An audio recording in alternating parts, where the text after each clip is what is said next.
ఎప్పుడూ ఇలాగే ఉంటే మనసు ఇంకోలా ఉంటుంది. ఏదో ఆ దేవకీ వసుదేవుల్ని రథం ఎక్కించినప్పుడులాగా అశరీరవాణి పలికినప్పుడులాగా ఉన్నట్టు ఉండకూడదుగా.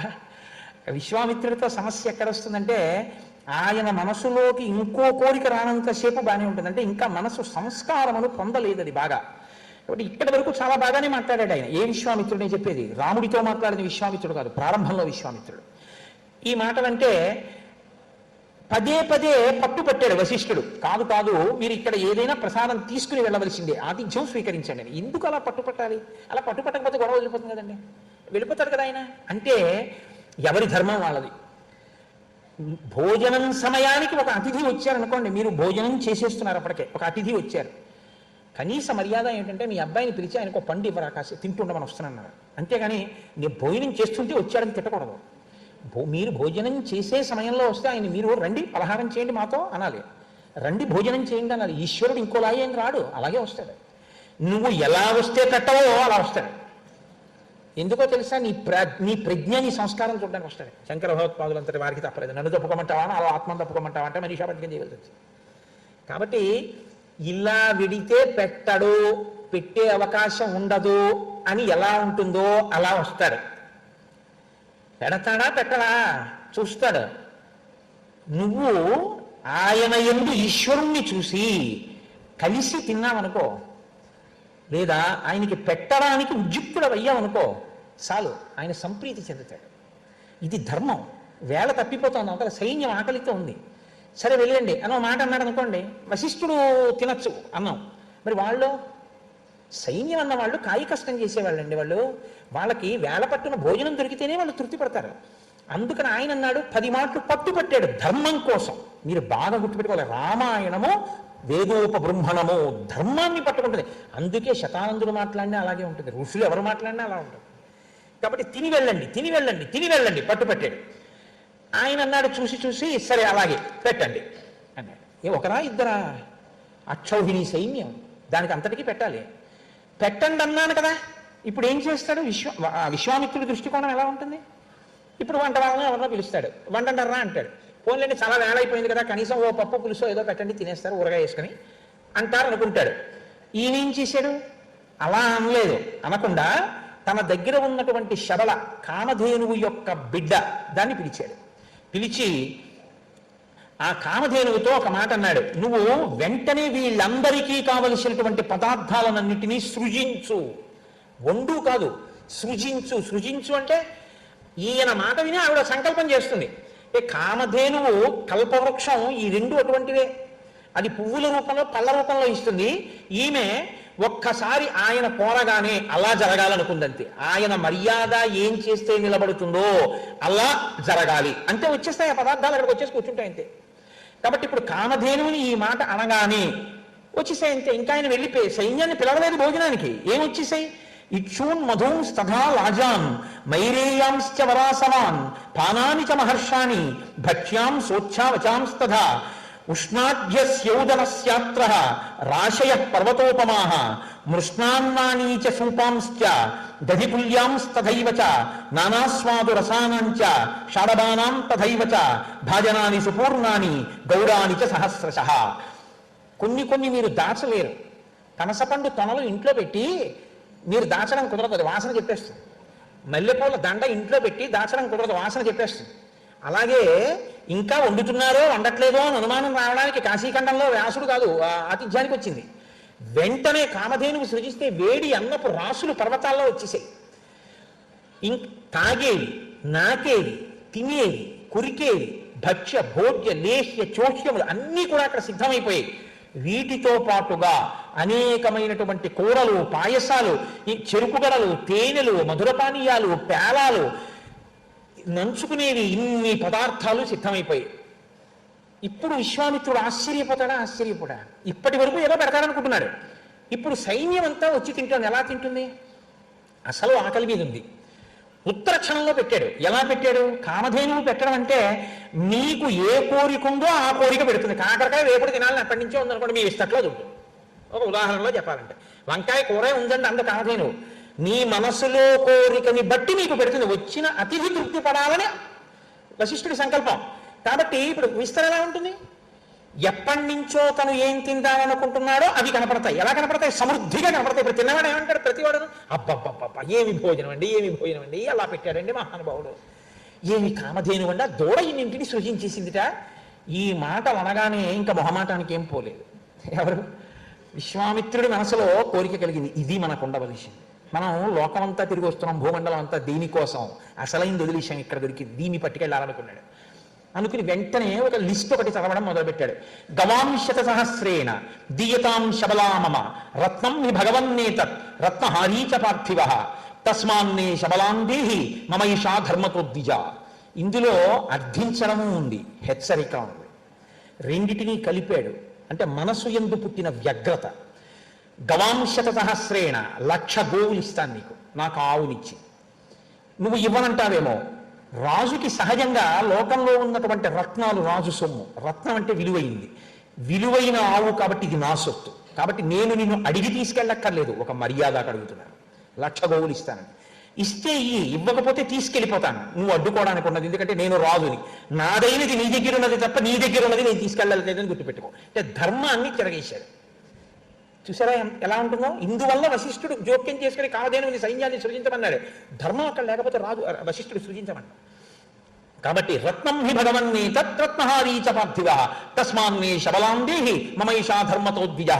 ధర్మంగా నాకు చెందుతుంది ఈ శబల, కాబట్టి నాకు ఇచ్చి చెయ్యావుని. ఇచ్చేస్తే 1,00,000 గోవులు ఇస్తా, ఇవ్వకపోతే తీసుకెళ్ళిపోతా. హెచ్చరిక కూడా ఉంది. అంటే ఆయన అన్నాడు వశిష్ఠ మహర్షి, అస్యాం హవ్యంచ కవ్యంచ ప్రాణయాత్రా తథైవచ ఆయత్తమగ్నిహోత్రంచ బలిర్హోమస్తథైవచ స్వాహాకార వషత్కారో విద్యాశ్చ విధాస్తథా ఆయత్తమత్ర రాజర్షే సర్వమేతన్న సంశయ. స్వాహాకార వషత్కారములు అంటే నేను ఇక్కడ చెయ్యవలసినటువంటి హోమములు, యజ్ఞములు, యాగములు, పూజ, క్రతువు, నా ప్రాణయాత్ర కూడా దీని మీదే ఆధారపడింది. ఇది ఒకటి నేను ఒకటి అని అనుకోవట్లేదు. నేను, నా కీర్తి ఎటువంటివో, నేను ఈ ధేనువు అటువంటివి. కాబట్టి నువ్వు 1,00,000 గోవులు కాదు, 1,000,000 గోవులు ఇచ్చినా నేను ఇవ్వనన్నాడు. ఆయన చెప్పింది ధర్మం చెప్పాడు. తనకి దానికి ఉన్న అనుబంధం అది ఇవ్వబడేది కాదు. నేను నా కీర్తిని ఇచ్చేయడం కుదురుతుందా? ఉంటే కుదరదుగా. అలాగే నేను ధేనువుని ఇచ్చేయడం కుదరదు, ఎందుకంటే నా ప్రాణయాత్ర దీని మీద ఆధారపడింది. దీన్ని ఇచ్చేయగానే నా ప్రాణయాత్ర ఆగిపోతుంది. ఇప్పుడు ఈ మాట అన్న తర్వాత బ్రహ్మర్షి మరణానికి తాను కారణం అవ్వాలని కోరుకుంటున్న వాడైతే ఏం చేయాలి? వెళ్ళిపోవాలి, నమస్కారం చేసి పోలేండి అయ్యా, మీ దగ్గర ఉంటే లెక్క, మీరు మా రాజ్యం యొక్క క్షేమాన్ని కాంక్షిస్తారు, ఆ ప్రేమతో మమ్మల్ని చూడండి చాలని వెళ్ళిపోతే ఇంకోలా ఉంటుండేది కథ. అలా అనలేకపోయాడు. ఆయన అన్నాడు, 14,000 ఏనుగులు బంగారు గొలుసులతో, బంగారు అంకుశాలతో ఇస్తాను, 800 బంగారు రథాలు ఇస్తాను, 11,000 అశ్వాలు ఇస్తాను, 1,000 గుర్రాలు ఇస్తాను, ఎన్ని కావాలో చెప్పు రత్నాలు ఇస్తాను, ఎంత కావాలో చెప్పు బంగారం ఇస్తాను, ఎంత కావాలో చెప్పు వెండిస్తాను, తప్ప గోవుని మాత్రం ఇవ్వనవద్దు, తీసుకెడతానన్నాడు. అంటే వశిష్ఠ మహర్షి వేరొకసారి తల అడ్డంగా ఊపారు, కుదరదు, ఇవ్వను. ప్రాణానికి తుల్యమే ఉంటుందండి, తీసుకుపోతే ఇస్తానడానికి ఏముండదు కదా. కాబట్టి నేను ఇవ్వనన్నాడు. నేను ఇవ్వనన్నాడు కాబట్టి ఆయన బలవంతంగా ఇప్పుడు ఆ ధేనువుని తీసుకెళ్ళిపోతున్నాడు విశ్వామిత్రుడు. ఆయన రాజు, చతురంగ బలాలు ఉన్నాయి, తీసుకెళ్ళిపోతుంటే అది తప్పించుకుంది, ఆ సైన్యంలోంచి తప్పించుకుని వశిష్ఠుడి దగ్గరికి వచ్చి ధర్మ ప్రశ్న చేసింది. తనంత తాను రక్షించుకుని వశిష్ఠుడి దగ్గరికి రాలేదు, వశిష్ఠుడి దగ్గరికి వచ్చి అడిగింది, నువ్వు నన్ను వదిలిపెట్టావా అని అడిగి. ఒకవేళ వదిలిపెడితే నేనేమైనా దోషం చేశానా అని. ఆయన అన్నాడు, నత్వాం త్యజామి శబలే నాపిమే ప్రకృతం తయా. నువ్వు నాకు ఏ విధమైన అపచారము చెయ్యలేదు, నేను నిన్ను విడిచిపెట్టలేదు. ఆయన రాజు. ఏషత్వాం నగితే రాజా బలాన్ మత్తో మహాబలాహ. బలము చేత మత్తుడై ఉన్నాడు, గర్వంతో అహంకరించి ఉన్నాడు, చతురంగ బలాలతో ఉన్నాడు. కాబట్టి నేను తీసుకుపోతానని తీసుకెళ్తున్నాడు తప్ప నేను నిన్ను వదలలేదు. నేను నిన్ను వదలలేదంటున్నావు కదా, మరి నన్ను నీదానిగా ఎందుకు ఉంచుకోలేదు? నిన్ను నాదానిగా ఉంచుకోవడానికి, నీవు నాదానం అవడానికి నీ అంత నీకు శక్తి లేకపోతే నిన్ను నేను నాదాన్ని చేసుకోవాలి. నీవు నాదానిగా ఉండగలదానవు, ఇంతమందికి అన్నం పెట్టిన దానివి, ఇంతమందిని చంపే సైన్యాన్ని కూడా సృజించగలదానవు, కాబట్టి సృజించు. నేను ఈ మాట అన్నాను కాబట్టి ఇప్పుడు నువ్వు చెయ్యొచ్చు. అయ్య బాబోయ్, ఎలా మాట్లాడతారండి వశిష్ఠాదులు? మాట్లాడటం అంటే అలా ఉంటుంది. ఆవిడ వెంటనే ఒక పెద్ద అరుపరిచింది. తస్య హుంబారవోత్సృష్టాః పప్లవాశతవో నృపః నాశయంతి బలం సర్వం విశ్వామిత్రస్య పశ్యతః. తస్య హుంబారమాజ్జాతాః కాంభోజార విసన్నిభాః ఊరసత్వర సంజాతాః పప్లవాః శస్త్రపాణయః యోనిదేశాశ్చ యవనా శకృద్దేశాత్ శకాస్తదా రోమకూపేషు చ మ్లేచ్ఛ హారీతస్య కిరాతకాః. ఆమె ఒక్క పెద్ద హుంబారావం చేసింది. ఆ ధేను ఆ హుంబారామంలోంచి కాంభోజులు, పొదుగు నుండి పప్లవులు, యోని ప్రదేశము నుండి యవనులు, పురీష ప్రదేశము నుండి శకులు, రోమకోపముల నుండి మ్లేచ్చులు, హారీతులు, కిరాతులు ఉద్భవించారు. వీళ్ళందరూ వెళ్ళి విశ్వామిత్ర సైన్యం మీద పడి ఆ సైన్యాన్ని నశింపజేశారు. కొంతసేపు యుద్ధం జరిగింది, విశ్వామిత్ర సైన్యం నశిస్తోంది. ఇది చూసి విశ్వామిత్రుడు కుమారులు 9 కోపంతో వచ్చి వశిష్ఠ మహర్షి మీద పడ్డారు. ఆయన నిన్న కపిల మహర్షి ఎలా హుంకారం చేశారో అలా హుంకారేణైవ తాన్ సర్వాన్ దదాహ భగవాన్ ఋషి, ఒక్క హుంకారం చేశారు కూర్చుని. 9 విశ్వామిత్ర పుత్రులు దగ్ధమైపోయి భస్మరాసుల కింద పడిపోయారు. పడిపోగానే ఆయనకి చాలా కోపం వచ్చింది విశ్వామిత్రుడికి. కోపం అన్న దాంట్లో మీరు ఒకటి ఆలోచించండి. ఇప్పుడు ఆయన ఆలోచించాడు, నేను ప్రభువుని, ఈయన ఋషి, నేను అడిగాను ఇవ్వలేదని తీసుకుపోయాను. ఆయన ధేనువుని సృజించమన్నాడు. ఆ సైన్యం వస్తే నా సైన్యం నిలబడలేకపోయింది. నా కుమారులు కూడా మరణించారు. బ్రహ్మశక్తి ముందు క్షత్రియ శక్తి నిలబడలేకపోయింది. కాబట్టి పగ పుట్టింది. నేను ఈ బ్రహ్మశక్తిని గెలవాలి. బ్రహ్మశక్తిని గెలవాలి కాదు, నేను బ్రహ్మశక్తిని కావాలనాలి కదా. సరిగ్గా ఇంకా వివేచన బాగా ఉంటే ఏమనాలంటే నేను బ్రహ్మశక్తిని కావాలనాలి. నేను బ్రహ్మశక్తి అయిపోతే అది బ్రహ్మశక్తి, ఇది బ్రహ్మశక్తి అయిపోతే రెండింటి మధ్య గొడవ ఉండదు. ఎందుకో తెలుసండి, రెండుగా ఉన్న ఒకటే ఉంటుంది. ఇప్పుడు నాకు కుడి చెయ్యి ఉంది, ఎడం చెయ్యి ఉంది. ఈ 2 చేతులు ఎప్పుడైనా కొట్టుకుంటాయండి? ఏం కొట్టుకోవు. ఎందుకని ఈ 2 నావి అన్న భావనతో ఉంటాయి. అంటే ఈ చేతి మీద కావాలి ఈ చేయి కొడుతుంది తప్ప ఈ 2 చేతులు కొట్టుకోవడం ఉండదు. ఈ చేతి మీద కురికొస్తే ఈ చెయ్యి అన్నం పెడుతుంది. రెండుగా ఉన్న ఒకటవుతాయి. ఎప్పుడు నేను బ్రహ్మశక్తిని అవుతానంటే ఆయన ఏమన్నాడంటే నేను ఈ బ్రహ్మశక్తిని నశింప చెయ్యాలన్నాడు. ఇక్కడ వచ్చింది తొట్టుపాటు. అంటే మనసు యందు ఇంకా రజోగుణ తమోగుణ ప్రభావముల చేత అసలు ఏది నశింప చెయ్యడం కుదరదో దాన్ని నశింప చెయ్యగలను ప్రజ్ఞ చేతనుకున్నాడు. ఇక దాన్ని కదపడం, దాన్ని తీయడం ఎవరికీ సాధ్యం కాదు. అదే పుట్టతుద స్థితి, ఆ బ్రాహ్మీ స్థితి. దాన్ని పాడి చేయగలను అనుకున్నాడు. అనుకుని ఈయన తపస్సు చేసి ఇంత శక్తి సాధించాడు కాబట్టి నేను తపస్సు చేసి సాధిస్తాను అనుకున్నాడు. ఇక్కడ వచ్చింది. కానీ ఎలా వచ్చినా మంచి వైపుకు మాత్రం అడుగుపడింది. ఈ పడడం సగత్వా హిమవత్పార్శ్వం కిన్నరోరగ సేవితం మహాదేవ ప్రసాదార్థం తపస్తేపే మహాతపాహ. ఉత్తర దిక్కుకు వెళ్ళి హిమాలయ పర్వత పాదముల దగ్గర కూర్చుని ఘోరమైనటువంటి తపస్సు చేశాడు పరమశివుడి గురించి. ఆయన ప్రత్యక్షం అయ్యాడు. అవగాని ఎంత చమత్కారంగా అడిగాడో చూడండి. బహుశా ఇలా ఎవ్వరు అడగరు. ఆయన ఏమని అడిగాడంటే నాకు ధనుర్వేదాన్ని ఉపదేశం చెయ్యండి అని అడగలేదు. ఉపదేశం చేయాలంటే ఈయన ఆచమనం చేయాలి, ఆయన కూర్చోవాలి, ఒక్కొక్క మంత్రం చెప్పాలి, ఈయన విధి ధారణ చేయాలి. అప్పుడు అవన్నీ వశవర్తులు కావాలి, అవి వచ్చి నిలబడాలి. విశ్వామిత్రుడు రామచంద్రమూర్తికి చేసినట్టు అంత సమయం లేదు. శివుడు కనపడగానే శివుడి దగ్గర పుచ్చుకుని వశిష్ఠ మహర్షిని చంపేయాలి. వ్యగ్రత అంటుంది కడుపులో. కోరిక ఏమని అడిగాడో తెలుసా అండి? యది తుష్టో మహాదేవ ధనుర్వేదో మమానఘ సాంగో పాంగో నిపషద సరహస్య ప్రదీయతాం. నిజంగా నువ్వు నా తపస్సు చేత కానీ ప్రీతి పొందిన వాడవైతే ఇది తుష్టో మహాదేవ ధనుర్వేదో మమానఘ, నాకు ధనుర్వేదం అంతా కూడా సాంగోపాంగోపనిషద సాంగోపాంగంగా అంగ ఉపాంగములతో సహా ధనుర్వేదం అంతా నాకు వచ్చేయాలంతే. ఇంకా ఉపదేశం ఏం చేయొద్దు, నువ్వు తథాస్తు అని నాకు వచ్చేయాలి, నేను బయలుదేరిపోతా. ఏమిటా తొందర కొట్టేయాలి వశిష్ఠుండే, కడుపు మండిపోతుంది నాకు. తపస్సు చేశాడుగా, ఆ తర్వాత తెలుస్తుంది విషయం ఏమిటో అనుకున్నాడు ఆయన. కాబట్టి ఆయన అన్నాడు తథాస్తు, ప్రకాశించింది నీ అంతే. గబగబ గబగబా వెళ్ళిపోయాడు. కనపడిందంతే వశిష్ఠ మహర్షి ఆశ్రమం. పిలవలేదు, కోపం లేదు, కేకై లేదు, ఒక్కొక్కటి వదిలేస్తున్నాడు మంత్రపూరితమైన శక్తులు. ఆ లోపల ఉన్న ఉద్యానవనాలు ధ్వంసమైపోతున్నాయి, రేళ్లు పారిపోతున్నాయి, జింకలు పారిపోతున్నాయి, ఆవులు కట్లు తప్పుకు పరిగెడుతున్నాయి. ఆ వనమంతా కూడా ధ్వంసం అయిపోయింది. అందరూ వశిష్ఠ మహర్షి బ్రహ్మన్ రక్షించు రక్షించు అంటూ పరిగెడుతున్నారు. వశిష్ఠుడు బయటికి వచ్చాడు. ఏమి అల్లరి? విశ్వామిత్ర, నీకున్నటువంటి ధనుర్వేదంతో నువ్వు నేర్చుకున్న అస్త్రాలతో నన్ను పాడు చేయగలను అనుకుంటున్నావేమో, ధూర్తుడా నిన్ను నిగ్రహిస్తానన్నాడు. బ్రహ్మదండాన్ని పైకెత్తి పట్టుకున్నాడు. ఆయన రోమకూపాల్లోంచి వస్తోంది బ్రహ్మ తేజస్సు. అలా నిలబడినటువంటి స్వరూపం అత్యద్భుతం అండి. దాన్ని గీయడం కూడా ఏ చిత్రకారుడికి సాధ్యం కాదు. ఆ తేజస్సు అలా నిలబడి ఉందంటే ఆయన ధనస్సు పట్టుకోలేదు, బాణం పట్టుకోలేదు, ప్రయోగించట్లేదు. ఆయన క్రుద్ధుడై అంటే కోపించిన వాడైతే విశ్వామిత్రుడు చంపుతాడు. అప్పుడు విశ్వామిత్రుడికి వశిష్ఠుడికి తేడా లేదు. విశ్వామిత్రుడి యొక్క ఉద్ధతిని నిగ్రహించి పాఠం చెప్పడమే, అంతే, అంతవరకు. అంటే స్వస్వరూపం ఎటువంటిదంటే దాన్ని తనలోకి ఐక్యం చేసేసుకుంటుంది, పుచ్చేసుకుంటుంది.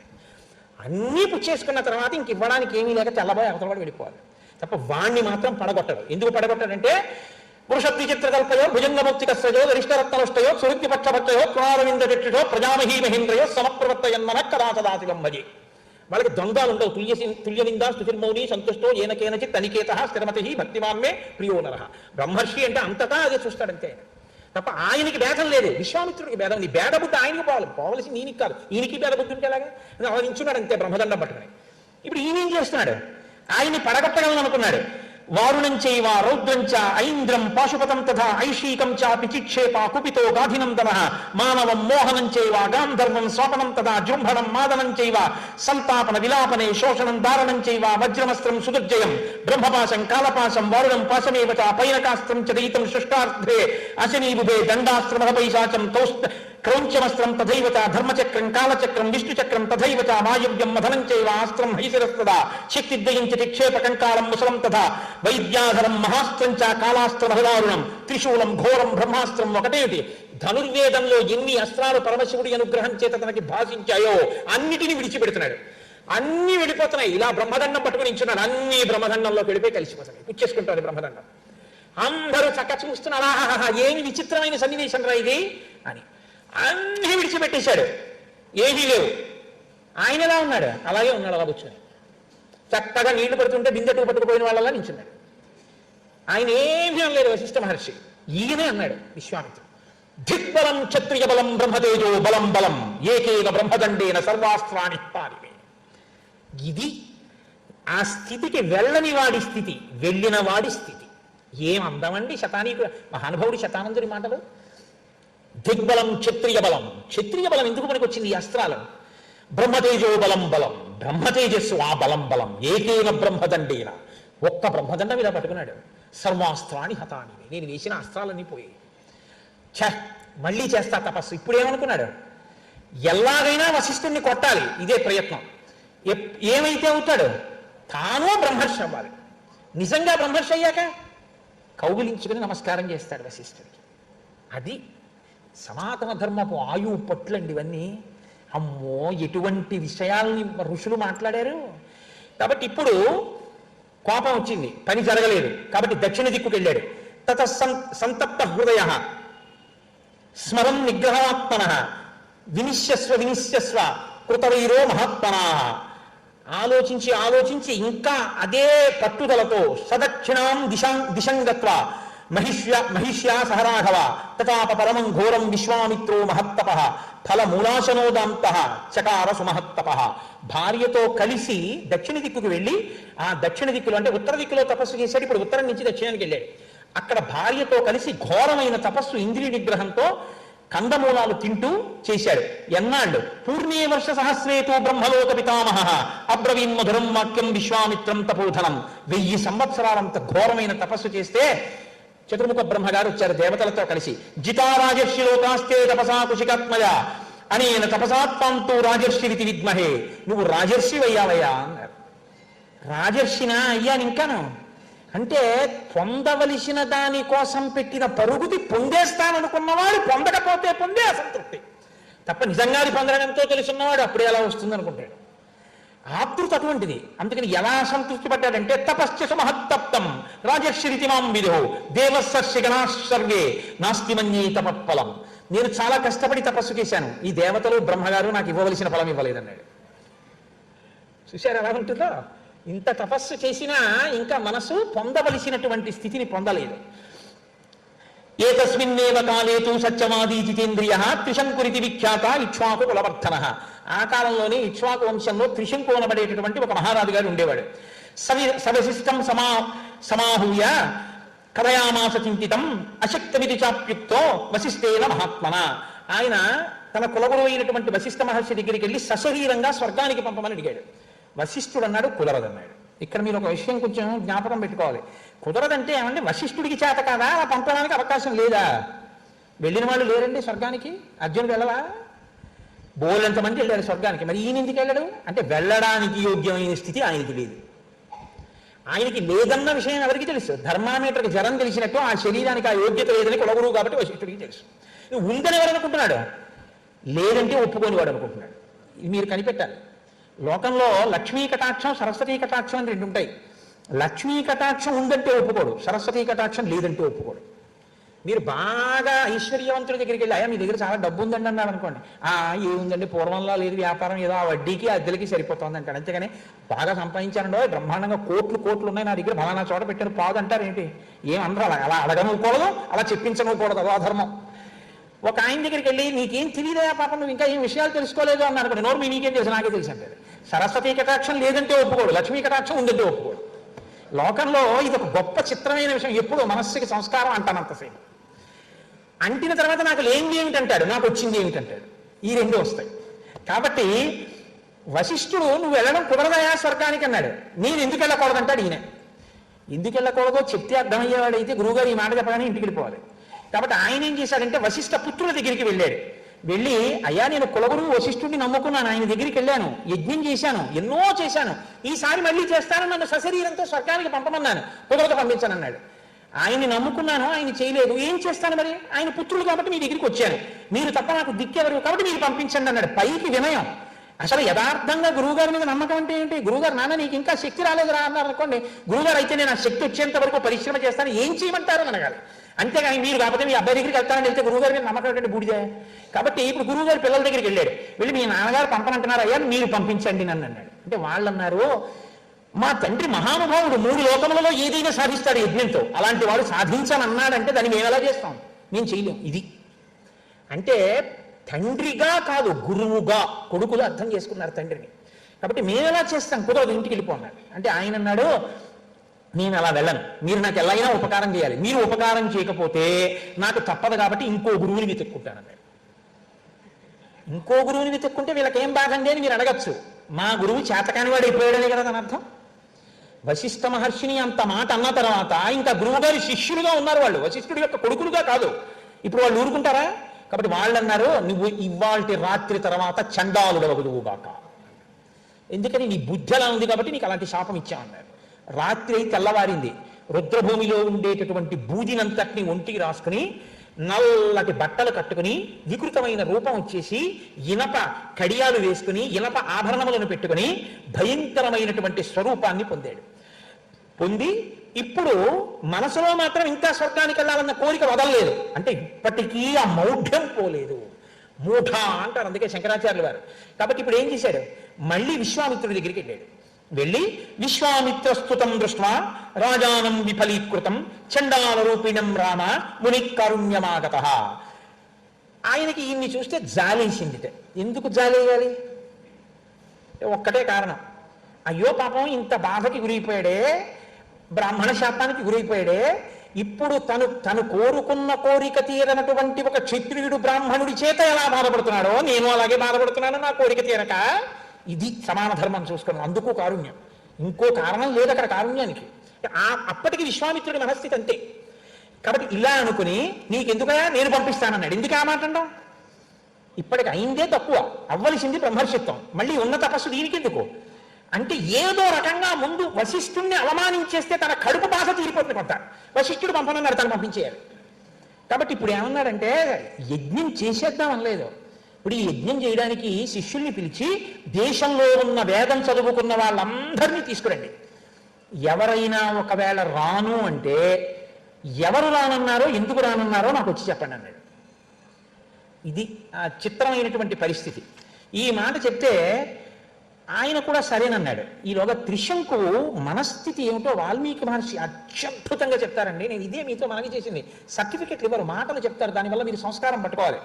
దైవమేవ పరం మన్యే పౌరుషం తు నిరర్ధకం దైవేనాక్రమ్యతే సర్వం దైవం హి ప్రమాగతి. త్రిశంకు విశ్వామిత్రుడితో అన్నాడు, నేను ఇన్ని యజ్ఞాలు చేశాను, యాగాలు చేశాను, ధర్మంగా పరిపాలన చేశాను, గురువుల్ని కొలిచాను, ఇన్ని చేశాను, చిట్ట చివరికి శాపం వచ్చింది, స్వర్గం రాలేదు. నాకేమర్థం అవుతోందంటే పురుష ప్రయత్నం కన్నా కూడా దైవమే గొప్పది అని నాకు అర్థమైంది అన్నాడు. అన్న తర్వాత ఏమనాలని నీకు కూరుకోవాలి. వెంటనే అన్నాడు, నాణ్యాం గతిం గమిష్యామి నాణ్య శరణమస్తిమే దైవం పురుషకారేణ నివర్తయితుమర్హసి. నువ్వు తప్ప నాకు దిక్కు లేదు, దైవాన్ని నీ పురుషకారంతో తిప్పికొట్టు అన్నాడు. పురుషకారం కన్నా దైవం గొప్పదన్నవాడు ఇప్పుడు దైవాన్ని మళ్ళీ పురుషకారంతో కొట్టమని ఎలా అడుగుతున్నాడు? ఈయన కోరిక తీరితే చాలు, ఆయనకి ఆయన కోరిక తీరితే చాలు. అలాంటి వాళ్ళు ఇద్దరూ కలుసుకున్నారు. కాబట్టి ఇప్పుడు అందరికీ కబురు చేశారు, అందరూ వచ్చారు. ఎందుకు వచ్చారు?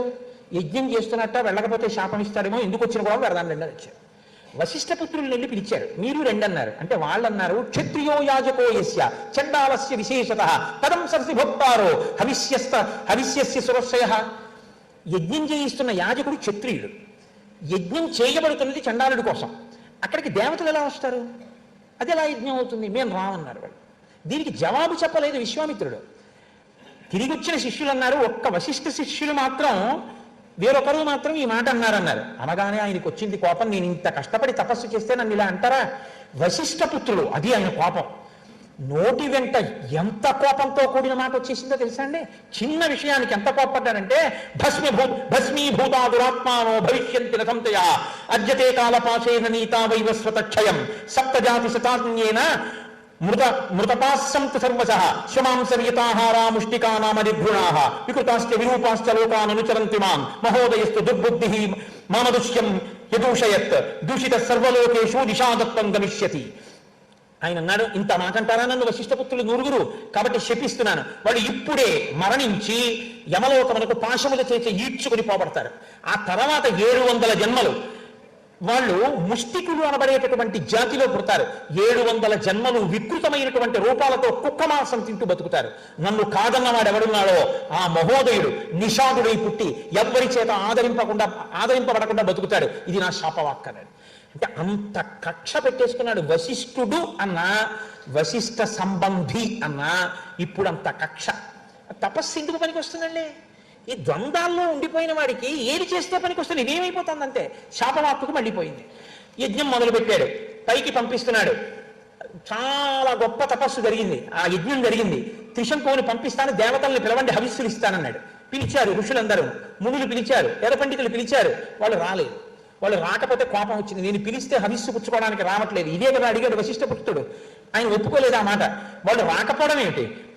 పశ్యమే తపసో వీర్యం స్వార్జితస్య నరేశ్వర ఏషత్వాం సశరీరేణ నయామి స్వర్గమోజిసా దుష్పాపం సశరీరేణ దివం గచ్చ నరాధిప స్వార్జితం కించిదస్యస్తి కించిదప్యస్తి మయా హిత తపసఫలం రాజన్ స్వతేజసా తస్య సశరీరో దివం వ్రజ. నేను చేసిన తపస్సు ఏమైనా కొంచెం మిగిలి ఉంటే దేవతలు హవిస్సులు పుచ్చుకోవడానికి రాకపోయినా త్రిశంకువును వెళ్ళిపో స్వర్గానికి శరీరంతో అనగానే ఆయన ఆ కూర్చున్నటువంటి స్థానం నుంచి లేచి వెళ్ళిపోయాడు స్వర్గలోకానికి. ఇంద్రుడు సభ తీర్చి ఉన్నాడు, అక్కడికి వెళ్ళాడు. వెళ్ళేటప్పటికి చూశాడు ఇంద్రుడు. చూసి వీడెవడు ఇలా వచ్చేస్తున్నాడు శరీరంతో అన్నాడు. త్రిశంకు వస్తున్నాడు అన్నాడు. వాళ్ళ గురువు గారు చెప్పారు వీడు వెళ్ళడానికి వీల్లేదని, యోగ్యత లేదని చెప్పారు, ఎలా వచ్చాడన్నారు. విశ్వామిత్రుడు పంపారన్నారు. ఇంద్రుడు అన్నాడు, త్రిశంకో గచ్చ భూయస్తం నాశి స్వర్గపుతాలయ గురుశాపహతో మూఢ పతభూమి మవాక్యరాహ. గురువు ఒకడు, గురుపుత్రుడు ఒకడు కాడు, ఆత్మావై పుత్రనామాసి. గురువు యొక్క శాపమును పొందినవాడా, అర్హత లేదని చెప్పబడినవాడా, నువ్వు ఎలా వస్తున్నావు పో కిందకన్నాడు. అనేటప్పటికీ తల కిందకి పెట్టి కాళ్ళు పైకి పెట్టి పైనుంచి కిందకి పడిపోతున్నాడు. పడిపోతూ విశ్వామిత్ర మహర్షి పడిపోతున్నాను రక్షించు రక్షించు, స్వర్గంలో స్థానం లేదన్నారు, తోసేశారన్నాడు. ఆయనకి కోపం వచ్చింది. ఋషి మధ్యే తేజస్వీ ప్రజాపతి రివాపర సృజం దక్షిణమార్గస్థాన్ సప్తర్షీన పరాన్ పునః దక్షిణాం దిశమాస్తాయాముని మధ్యే మహాయశాః సుష్పా నక్షత్రవంశం చ క్రోధేన కలుషీకృత అన్యమింద్రం కరిష్యామి లోకో ఆస్యాదమింద్రకః దైవతాన్యపి సక్రోధాత్ సృష్టుం సముపచక్రమే. దేవతలు అంగీకరించి త్రిశంకువుకి స్వర్గంలో స్థానం ఇవ్వనన్నారు కాబట్టి నేను వేరే నక్షత్ర మండలాన్ని సృజిస్తున్నాను, ఇంకొక ఇంద్రుడిని సృజిస్తాను, దేవతల్ని సృజిస్తాను. ఉంటే ఇంద్రుడు ఒకడు ఉండాలి, నేను సృజించిన వాడు, లేకపోతే ఇంద్రుడు అన్నవాడు లేకుండా పోవాలి అని సంకల్పం చేసేసి నక్షత్ర మండలాన్ని సృజించేశాడు. దేవతలందరూ పరిగెత్తుకొచ్చారు. అయ్యో ఇది ఎక్కడైనా ఉందా, ఇలా సృజించేయడమే స్వామి. ఆయన గురుశాపము కలిగినటువంటి వాడు, ఆయన స్వర్గానికి రావడానికి వీల్లేదు. సరే, మీరు నిర్మించినటువంటి ఈ నక్షత్ర మండలం ఏదైతే ఉందో గగనేతాన్యనే కానీ వైశ్వానర పదార్థై నక్షత్రాన్ని మునిశ్రేష్ట తేషు జ్యోతిష్యు జాజ్వలన్. ఈ నక్షత్ర మండలం ఆ జ్యోతిష్ చక్రానికి బయట ప్రకాశిస్తూ ఉంటుంది. ఈ త్రిశంకు తల కిందకి పెట్టి కాళ్ళు పైకి పెట్టి ఆ నక్షత్ర మండలం బయట ఉన్న నక్షత్ర మండలంలో ఎప్పుడూ సేవింపబడుతూ ఉంటాడు. అంతవరకు అధికారం ఇస్తామన్నారు. సరేనన్నాడు, అంగీకరించాడు. అక్కడతో తన తపశ్శక్తి చాలా పోగొట్టేసుకున్నాడు. వశిష్ఠపుత్రుల్ని శపించాడు, మహోదయుణ్ణి శపించాడు, అర్హత లేనటువంటి త్రిశంకుని స్వర్గానికి పంపించాడు. ఇవన్నీ పూర్తయ్యాయి. అయ్యో నా తపస్సు అంతా పోయిందన్నాడు. మళ్ళీ పశ్చిమ దిక్కుకు బయలుదేరాడు.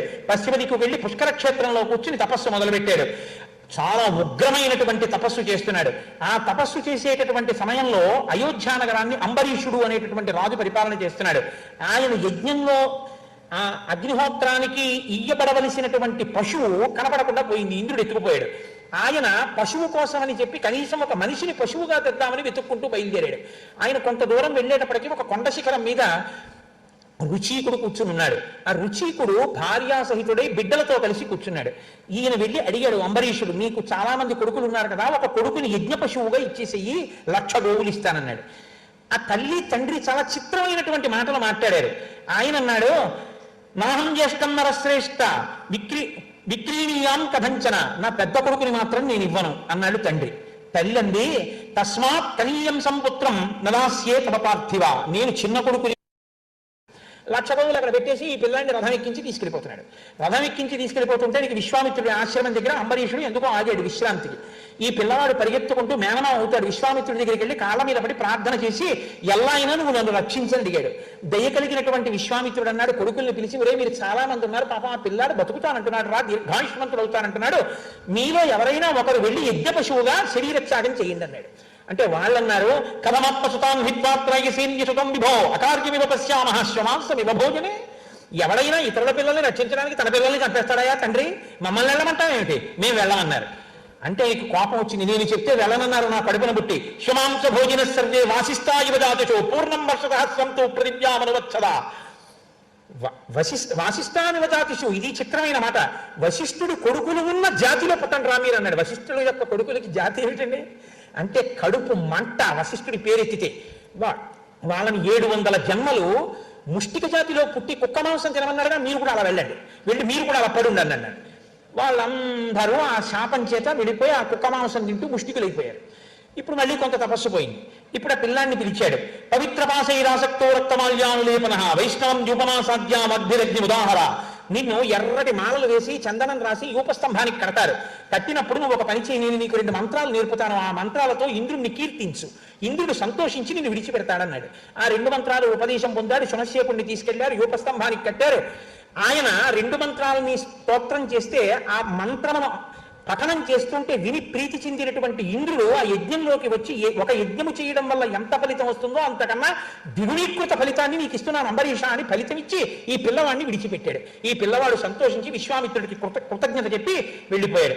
ఈయన మళ్ళీ పుష్కర క్షేత్రంలోనే కూర్చుని మళ్ళీ బ్రహ్మాండమైనటువంటి తపస్సు మొదలుపెట్టాడు.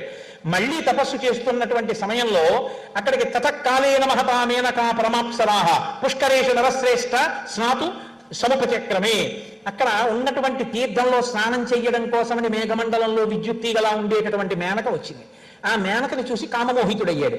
10 సంవత్సరంలో ఆవిడితో కలిసి సంసారం చేశాడు. 10 ఏళ్ళు అయిపోయాక గుర్తొచ్చింది, తపస్సు చేద్దాం అనుకున్నాను వశిష్ఠ మహర్షి మీద కోపంతో, ఈ మేనకతో ఉండిపోయాను, కామానికి లొంగిపోయాను అనుకున్నాడు. మేనక వంక కోపంగా చూశాడు, అయ్యో నా తప్పే ఉంది, నువ్వు మోహించావు, నేను వచ్చానంది ఆవిడ. సరే తప్పు నాదే, నేను వదిలిపెట్టేస్తున్నానన్నాడు. మళ్ళీ నేను వెళ్ళి చాలా కష్టపడి బుద్ధిర్మునే సముత్పన్నా సామర్షారఘునందన సర్వం సురాణం కర్మ తత్తపోహరణం మహత్త, నేను కష్టపడి తపస్సు చేసి వృద్ధిలోకి వస్తానని కోపం పెట్టుకున్న దేవతలే ఈ మేనకని పంపించి నన్ను పాడు చేశారు, కాబట్టి నేను ఈసారి మళ్ళీ గట్టిగా తపస్సు చేస్తానన్నాడు. ఉత్తరం పర్వతం రామ విశ్వామిత్రో జగామహ, మళ్ళీ ఉత్తర దిక్కుకు వెళ్ళిపోయి ఉత్తర దిక్కున ఘోరమైనటువంటి తపస్సుని మళ్ళీ ప్రారంభం చేశాడు. అద్భుతమైన తపస్సు చేస్తే బ్రహ్మగారు సంప్రీతి చెందారు. మహర్షే స్వాగతం వత్సా తపసోగ్రేణ తోషిత, నీ తపస్సుకి వచ్చాను, నువ్వు ఇప్పుడు మహర్షి అయ్యావు అన్నాడు. అంటే ఈయనన్నాడు, బ్రాహ్మణస్య వజశ్రుత్వా సర్వలోకేశ్వరస్య నమిషన్నో నసంతుష్టో విశ్వామిత్రస్తపోధన, సంతోషించలేదు, బాధపడలేదు. ఇంత తపస్సు చేస్తే నేను మహర్షినా అయ్యాను. మహర్షి సప్తమతులం స్వార్జితై కర్మభైష్యభై యది మే భగవన్నాహత్రోహం విజితేంద్రియ, నేను ఇంద్రియాల్ని గెలిచానా అని అడిగాడు. అడిగితే బ్రహ్మగారు అన్నారు, నువ్వు ఇంకా అయింది మహర్షే, నువ్వు ఇంకా ఇంద్రియాల్ని గెలవలేదు, ప్రయత్నం చెయ్యి అన్నారు. మాటలండి. మళ్ళీ తపస్సు మొదలుపెట్టాడు. అక్కడే విశేషమైనటువంటి తపస్సు చేస్తున్నాడు. ఎటువంటి తపస్సు చేశాడంటే సామాన్యమైనటువంటి తపస్సు కాదు, ఘోరాతి ఘోరమైన తపస్సు. దశవర్ష సహస్రాణి శైలి స్థాస్య దుర్భగే, నా తపస్సు పాడి చేయడానికి వచ్చావా, ఇలా వచ్చావు కాబట్టి నీవు 10 వర్ష సహస్రాణి 10,000 సంవత్సరముల పాటు శిలవై పడిపోన్నాడు. మళ్ళీ కోపంతో తపస్సు పోయింది. బ్రాహ్మణస్సు మహాతేజాహ తపోబల సమన్విత ఉద్ధరిష్యతరం భేత్వామక్రోధక ఋషీకృతాం, ఒక బ్రాహ్మణుడు వచ్చి నిన్ను మళ్ళీ శాపం నుంచి ఉద్ధరిస్తాడులే పో అన్నాడు.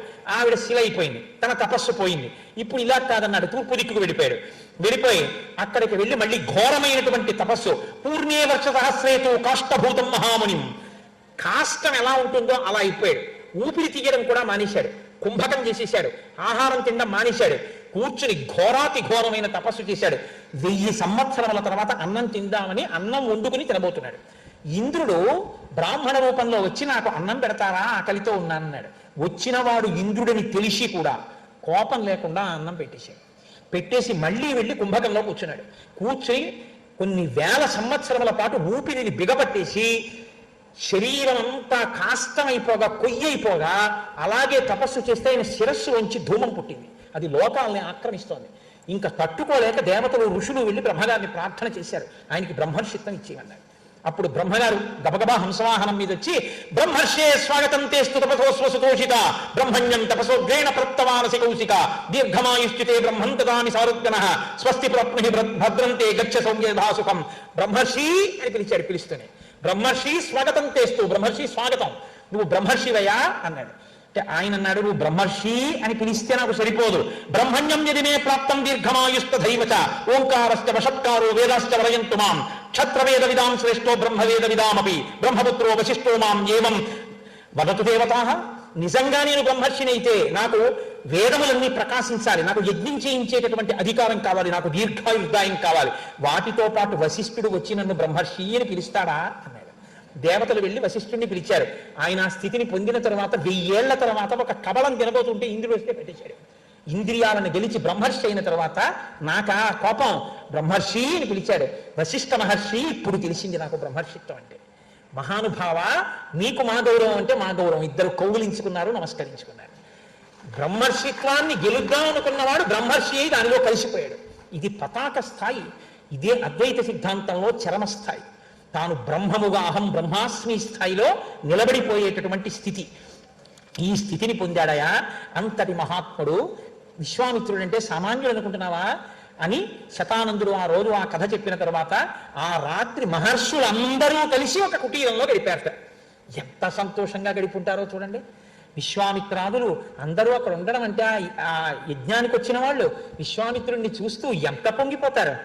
దీని తర్వాత ఇంకా అద్భుతమైన ఘట్టం, మిగిలిన మహర్షులు కూడా వస్తారు. తర్వాత రోజు తెల్లవారింది, జనక మహారాజు గారు సభకి పిలిపించారు, స్వాగతం చెప్పారు, వెళ్ళారు, కూర్చున్నారు. ఇక్కడ చూడాలి అందం సీతారామ కళ్యాణం. ఏ తద్దర్శయ భద్రంతే కృతకామౌ నృపాత్మజౌ దర్శనాదర్శ ధనుషో యథేష్టం ప్రతియాస్యత. ఓ జనక మహారాజా, ఈ పిల్లలిద్దరు ఎందుకు వచ్చారో తెలుసా? శివధనస్సు చూడడానికి వచ్చారయ్యా. ఏది ఒక్కసారి ఆ శివధనస్సు చూసి పిల్లలు వెళ్ళిపోతారు. అందుకండి తీసుకొచ్చాడు, చూపించి వెళ్ళిపోవడానికే కాదు, సీతా కళ్యాణానికే తీసుకొచ్చాడు. మరి ఆ మాట అంటే అల్లా తను ముందు బయట పడిపోతే పరమధర్మాత్ముడైన రామచంద్రమూర్తి ఏమంటాడో అందుకని తన అలా అనకుండా శివధనస్సు చూపించమన్నాడు. శివధనస్సు చూపించమంటే శివధనస్సు ఒకటి చూపించి జనకుడు ఊరుకుంటాడా? జనకుడు శివధనస్సుకి కథ చెప్పాడు. మా పూర్వీకులలో దేవరాతుడికి పరమశివుడు అనుగ్రహించాడు ఈ ధనస్సుని. ఈ ధనస్సుకి నా కూతురికి ఓ ముడు ఉందన్నాడు.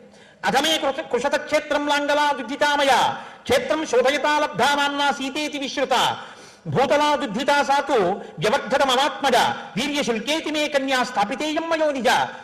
నేను ఒకనకొకప్పుడు యజ్ఞం చేద్దామని నాగలి పెట్టి భూమిని దున్నుతున్నప్పుడు ఉద్ధిత తనంత తాను పైకి లేచింది, దొరకడం కాదు, ఉద్ధిత పైకి లేచింది ఆవిడ భూమిలోంచి.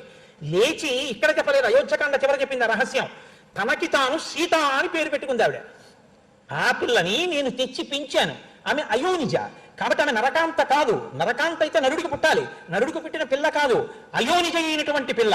నరకాంత కాని పిల్లకి నేను భర్తను ఎలా తీసుకొస్తాను? ఇది జనక హృదయం. ఇప్పుడు పుట్టిన పిల్ల సామాన్యమైన పిల్ల కాదు, తన దగ్గర పెరిగింది.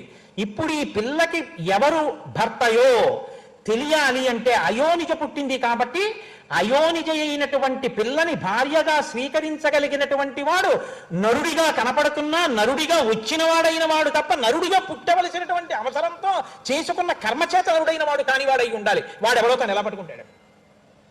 కాబట్టి నేను వీర్యశుల్కని చేశాను వీడినన్నాడు. అంటే పరాక్రమాన్ని అడ్డుపెట్టాడు. ఎవరు శివధనస్సుని ఎత్తుతారో వాళ్ళకి ఇస్తానన్నాడు. శివధనస్సుని ఎత్తడం, నిలబెట్టడం, ఆరోపణే సమావేగే వేపనే తొలనే పివా, వంచడం, వింటినారి కట్టడం అంటే పుట్టిన పిల్ల మాయామానుష స్వరూపిణి. సౌందర్యలహరిలో శంకర భగవత్పాదులు అంటారు, మహామాయా విశ్వం భ్రమయసి పరబ్రహ్మ మహిషి అంటారు. ఆవిడ పరబ్రహ్మములకు మహిషి. ఆమె మహామాయా స్వరూపిణి, లోకాన్ని తిప్పుతోంది. ఎవరిని అనుగ్రహించాలనుకుంటుందో వాళ్ళకి మాయా అన్న తెర తీసేస్తుంది. హనుమను అనుగ్రహించింది, రాముడు అర్థమయ్యాడు. ఆవిడ అనుగ్రహించదు, రావణుడికి అర్థం కాదు, తలలు తెగిపోతాయి 10 అటువంటి మాయామానుష స్వరూపం ఆవిడ. ఈ మాయాస్వరూపాన్ని వహించి భరించి ధరించగలిగిన వాడెవడో వాడు శివధనస్సును ఎక్కుపెట్టి నియమించి అల్లెత్రాడు కట్టగలిగిన వాడు. వాడు పరమాత్ముడు. వాడు ఎక్కడ పుట్టాడో నాకు తెలియదు. వాడు నరుడిని తీసుకొచ్చి భర్తగా పెడదామంటే వాడు చేసుకున్న కర్మకు పుట్టిన నరుడు భర్త కాలేడు. సీతమ్మ రాముడు ఎవరో చెప్పగలదు. విష్ణువు నరరూపంలో ఎక్కడున్నాడో చెప్పగలిగినటువంటి తల్లి భూమండలం మొత్తం మీద మైథిలి ఒక్కతే. సీతయే రాముణ్ణి చెప్పాలి. ఇది అసలు హృదయం జనకుడిది. నేను కాదయా చెప్పవలసింది. సీతని అడ్డు పెడుతున్న శివధనస్సునెత్తిన వాడు శివుడే. శివుడికి కేశవుడికి అభేదం, ఉన్నది ఒక్కటే పరబ్రహ్మం. కాబట్టి ఈ ధనస్సు ఎవడెక్కు పెడతాడో వాడికి ఇస్తా పిల్లనన్నాను. అంటే చాలా మంది వచ్చారు, ఒకడు ఇద్దరు కాదు, ఎందరో వచ్చారు. వచ్చి వీళ్ళందరూ శివధనస్సుని ఎక్కువ పెట్టలేకపోయారు. మాయాస్వరూపాన్ని వహించగలిగిన పరంధాములు కారు వాళ్ళు. కాబట్టి వాళ్ళు ఎక్కువ పెట్టలేకపోయినా కచ్చ మాత్రం పట్టుకున్నారు. పట్టుకుని వీళ్ళందరూ కలిపి ఒక సంఘం అయ్యారు. మనకి పిల్లని ఇవ్వకుండా ఇలా ఇబ్బంది పెడుతున్నాడు, ఎవడో ఎత్తట్లేదు, ఆ శివధనస్సు ఏం చేసుకుంటాడు, ఆ పిల్లని ఇంట్లో పెట్టుకున్నంత అందగత్తే మనకి పిల్లని ఇవ్వట్లేదు కాబట్టి జనకుడు మీరు యుద్ధం చేద్దామని అందరూ కలిసి జనకుడు మీరు యుద్ధానికి వచ్చారు. అంటే నేనేం చేశాను అంటే, నేనంటే జనకుడు, ఆయన ఏం చేశాడు, తలుపులు వేసుకుని లోపల కూర్చుని తపస్సు చేశాడు. తపస్సు చేస్తే తతః సంవత్సరే పూర్ణే క్షయం జాతాని సర్వశ సాధనాని మునిశ్రేష్ట తతోహం వృషదుఃఖిత. బయట యుద్ధం జరుగుతోంది, లోపల దేవతలను ఆరాధన చేశాడు. సంవత్సరానికి లోపల ఉన్న ఆహార పదార్థాలన్నీ కూడా తరిగిపోయి తినడానికి లేదు, చాలా ఇబ్బంది వచ్చేసింది కోట లోపల ఉన్న వాళ్ళకి. అలాంటప్పుడు నేను చేసిన ఉపాసనకి తతో దేవగణాన్ సర్వాన్ తపసాహం ప్రసాదయం ధనుశ్చ పరమ ప్రీతా చతురంగ బలం సురాహ. నేను చేసిన తపస్సుకి మెచ్చి దేవతలు తమ చతురంగ బలాలను ఇచ్చారు. ఆ చతురంగ బలాలు పట్టుకుని నేను ఈ వచ్చిన రాజులందరినీ ఓడించాను. వీళ్ళందరూ వెనక్కి వెళ్ళిపోయారు. వెనక్కి వెళ్ళిపోయిన తర్వాత అప్పటి నుంచి నేను ఈ శివధనస్సు ఎక్కి పెట్టేటటువంటి వాడు ఎవడైనా దొరుకుతాడా, దొరికితే పిల్లనిద్దామని ఎదురు చూస్తున్నాను. కాబట్టి విశ్వామిత్ర మహర్షి, ఈ శివధనస్సు అంటే చూసి వెళ్ళిపోయేది కాదు. ఒకవేళ ఎక్కువ పెడితే క్షత్రియుడు అన్నవాడు చూసిన తర్వాత ముట్టుకుంటానంటాడు, ముట్టుకున్నాక ఎక్కువ పెడతానంటాడు. ఒకవేళ ఎక్కువ పెడితే శభాషణ సర్టిఫికెట్ ఇచ్చి పంపం సీతమ్మని ఇచ్చేస్తాను. యజ్ఞస్య ధనుషో రామ కుర్యాదారోపణం మునే సుతాం అయోనిజాం సీతాం దద్యాం దశరథేరహం. ఒకవేళ రామచంద్రమూర్తి కాని నిజంగా శివధనస్సుని చూసిన తర్వాత ముట్టుకుంటాను ఎక్కువ పెడతానని చెప్పి శివధనస్సుని ఎక్కువ పెట్టగలిగితే సీతమ్మని, ఎటువంటి సీతమ్మని, అయోనిజ నా కూతురుగా వచ్చింది గర్వం, సుతాం నా కూతురు, అయోనిజ సీతాం సీత, దద్యాం నేనిచ్చేస్తాను దశరథేరహం దశరథికి రాముడికి ఇస్తాను. నేను ఇంత స్థితిని పొందాను, నన్ను అనుగ్రహించింది పరాశక్తి. ఇది జనకుడి యొక్క పొంగు. జనకస్య వచశ్రుత్వా విశ్వామిత్రో మహాముని ధనుర్దర్శయ రామాయ ఇది హోమాచ పార్థివం. తీసుకొచ్చి ఆ శివధనస్సుని చూపించండి అన్నాడు. అంటేట 5,000 మంది పొడగరులై బలాఢ్యులైనటువంటి వ్యక్తులు చక్రములు కలిగినటువంటి ఒక మంజూష పెట్టెలో ఉన్నటువంటి శివధనస్సుని అతి కష్టం మీద తోసి తీసుకొచ్చి అక్కడ పెట్టారు. అంటే అది ఎంత శక్తివంతమైనటువంటి ధనస్సో మీరు ఆలోచించచ్చు. ఇంత శక్తివంతమైన ధనస్సుని తీసుకొచ్చి అక్కడ పెడుతుంటే, తీసుకొచ్చి పెట్టిన తరువాత జనకుడు ఆ ధనస్సుని చూపించి రాముణ్ణి పిలిచి అన్నాడు, నైతత్ సురగణా సర్వే నాసురానచ రాక్షసాః గంధర్వయక్ష ప్రవరాః సకిన్నర మహోరగాః. నాయనా రామ, ఈ ధనస్సు ఇదే శివధనస్సు చూశావుగా. అంటే అసలు ఆ బండి వస్తుంటేనే మీరు ఆలోచించండి, 5,000 మంది దూరంగా నిలబడి ఈడ్చుకొస్తున్నారంటే ఆ శివధనస్సు ఉన్నటువంటి మంజూష ఎంత ఉండుంటుంది, ఎంత పెద్దది ఉండుంటుంది. ఇప్పుడు ఆ మంజూషలో ఉన్న ధనస్సు ఎంత ఉండుంటుంది. అసలు దాన్ని ఎవరైనా ముట్టుకునే ప్రయత్నం చేస్తారా? ఇప్పుడు ఇంకో పిరికి మాట ఒకటి వేస్తున్నాడు జనకుడు. ఆయన ఏమంటున్నాడంటే, దీన్ని ఎత్తుదామని దేవతలు, యక్షులు, గంధర్వులు, కిన్నెరులు, కింపురుషులు ఇంతమంది ప్రయత్నం చేశారు, ఎత్తిన వాడే కనబడలేదు. రామ నువ్వు ప్రయత్నం చెయ్యి అనలేదు. ఏమన్నాడో తెలుసా అండి, పగతిర్మానుషానంతూ ధనుషోస్య ప్రపూరణే ఆరోపణే సమాయోగే వేపనే తోలనీపివా. ఇంతమంది ఎత్తలేకపోయారు. పాపం మనుష్యుడివి, నువ్వేమి ఎత్తుతావులే. నువ్వు ఎత్తుతావా? ఎత్తి దాన్ని నిలబెడతావా? వింటినాది విప్పుతావా? కడతావా? ఒక మనుష్యుడు వేరొక మనుష్యుడి గురించి మాట్లాడిన మాట. మనుష్య జాతి అంటే ఎంత నీచ స్థితిలో ఆలోచింపబడిందో మీరు చూడండి. రావణుడు ఇదే మాట, మనుషులు నందించేస్తారన్నాడు. జనకుడు ఇదే మాట, పగతిర్మానుషానంతూ ధనుషాస్య ప్రపూరణే. మనిషి ధనస్సు ఎక్కడ ఎక్కువ పెడతాడా శివధనస్సుని? జనకుడు అదే మాట. అందరూ మనిషి పనికి మాలిన వాడంటే మనిషి గౌరవం ఏమిటో చూపిస్తానది దశవర్ష 11,000 ఏళ్ళు భూమి మీద ఉండి మనిషి గౌరవాన్ని నిరూపిస్తానని ఈ భూమండలం మీద తిరిగాడాడు నా తండ్రి రామచంద్రమూర్తి. అందుకే మనుష్య జాతి రుణపడింది రామచంద్రమూర్తికి. ఇప్పుడు చూపించాడు. చూపించిన తరువాత విశ్వామిత్రుడు విన్నాడు. ఆయన త్రికాల వీధి, ఆయనకి తెలుసు ఆ పిల్లాడు ఎక్కువ పెడతాడో ఎక్కువ పెట్టడో తెలుసు. విశ్వామిత్రస్థ ధర్మాత్మ, మహర్షి మాటలు చూడండి, ఆయన ధర్మం తెలుసున్నవాడు. కాబట్టి ధర్మం తెలుసున్నవాడు కాబట్టి నోరు మీ జనక అనకూడదు. ఎందుకంటే తండ్రి కాబట్టి పాత అనుభవంతో అలాగే మాట్లాడతాడు. ఇన్ని మాట్లాడుతున్నాడని ఉద్రేకపడితే రామ ఎక్కుపెట్టాయి అనకూడదు. మన వల్ల అవుతుందా అండి అంటే? అందుకని ఎలా మాట్లాడాలో అలా మాట్లాడాడు. విశ్వామిత్రస్తు ధర్మాత్మా శ్రుత్వా జనక భాషితం వత్స రామ. ఏమి ప్రీతండి! శిష్యుణ్ణి పిలిచేటప్పుడు గురువు పరిస్థితి ఎలా ఉంటుందో చూడండి. తతో యుద్ధ పరిశ్రాంతం సమరే చింతయా స్థితం. రామను వచ్చినటువంటి అగస్త్యుడు వత్స అని రామ రామ మహాబాహో సుడుగృహ్యం సనాతనం రామ రామ అని 2 మాటలు పిలుస్తాడు. ఎంతో సంతోషంగా వత్స, ఓ నా కొడుకుతో సమానమైన వాడా, అత్యంత ప్రీతిపాత్రుడా, నా శిష్యుడా, రామ రాముడా, ధనుప్పస్య చూడ శివధనస్సు, అంతే చెప్పాడు. అంతే. ఇది రాఘవమబ్రవీత్, రాఘవుడితో అంతే చెప్పాడు, అంతకన్నా ఎక్కువ చెప్పలేదు. ఇది ధర్మాత్మ. ఏమి శ్రీరామాయణ రచన అండి వాల్మీకి మహర్షిది. ఇప్పుడు ఆయన ఏం చేశాట, వెళ్ళి ఆ పెట్టె మూత తీసి చూశాడు. ఇప్పుడు ఆయన ఎలా ఎక్కువ పెట్టగలను ఆయన నమ్మకం. గురువు గారు రామ శుభం భూయాత్ అంటే అయిపోతుంది. ఇది ఆయనకి గురువు మీద ఉన్న నమ్మకం.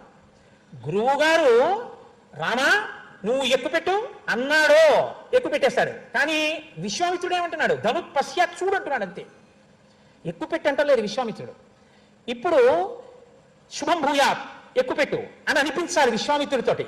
గురువు కాని ఆ మాట అన్నారా, మిగిలింది నిమిత్తం.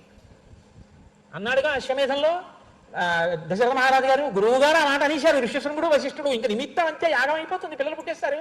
గురువు గారు నోటంటే రావాలి ఆ మాట, మంగళం మంగళం మహత్ అనాలి ఆయన. కాబట్టి రాముడు ఎంత తెలివిగా మాట్లాడాడో చూడండి.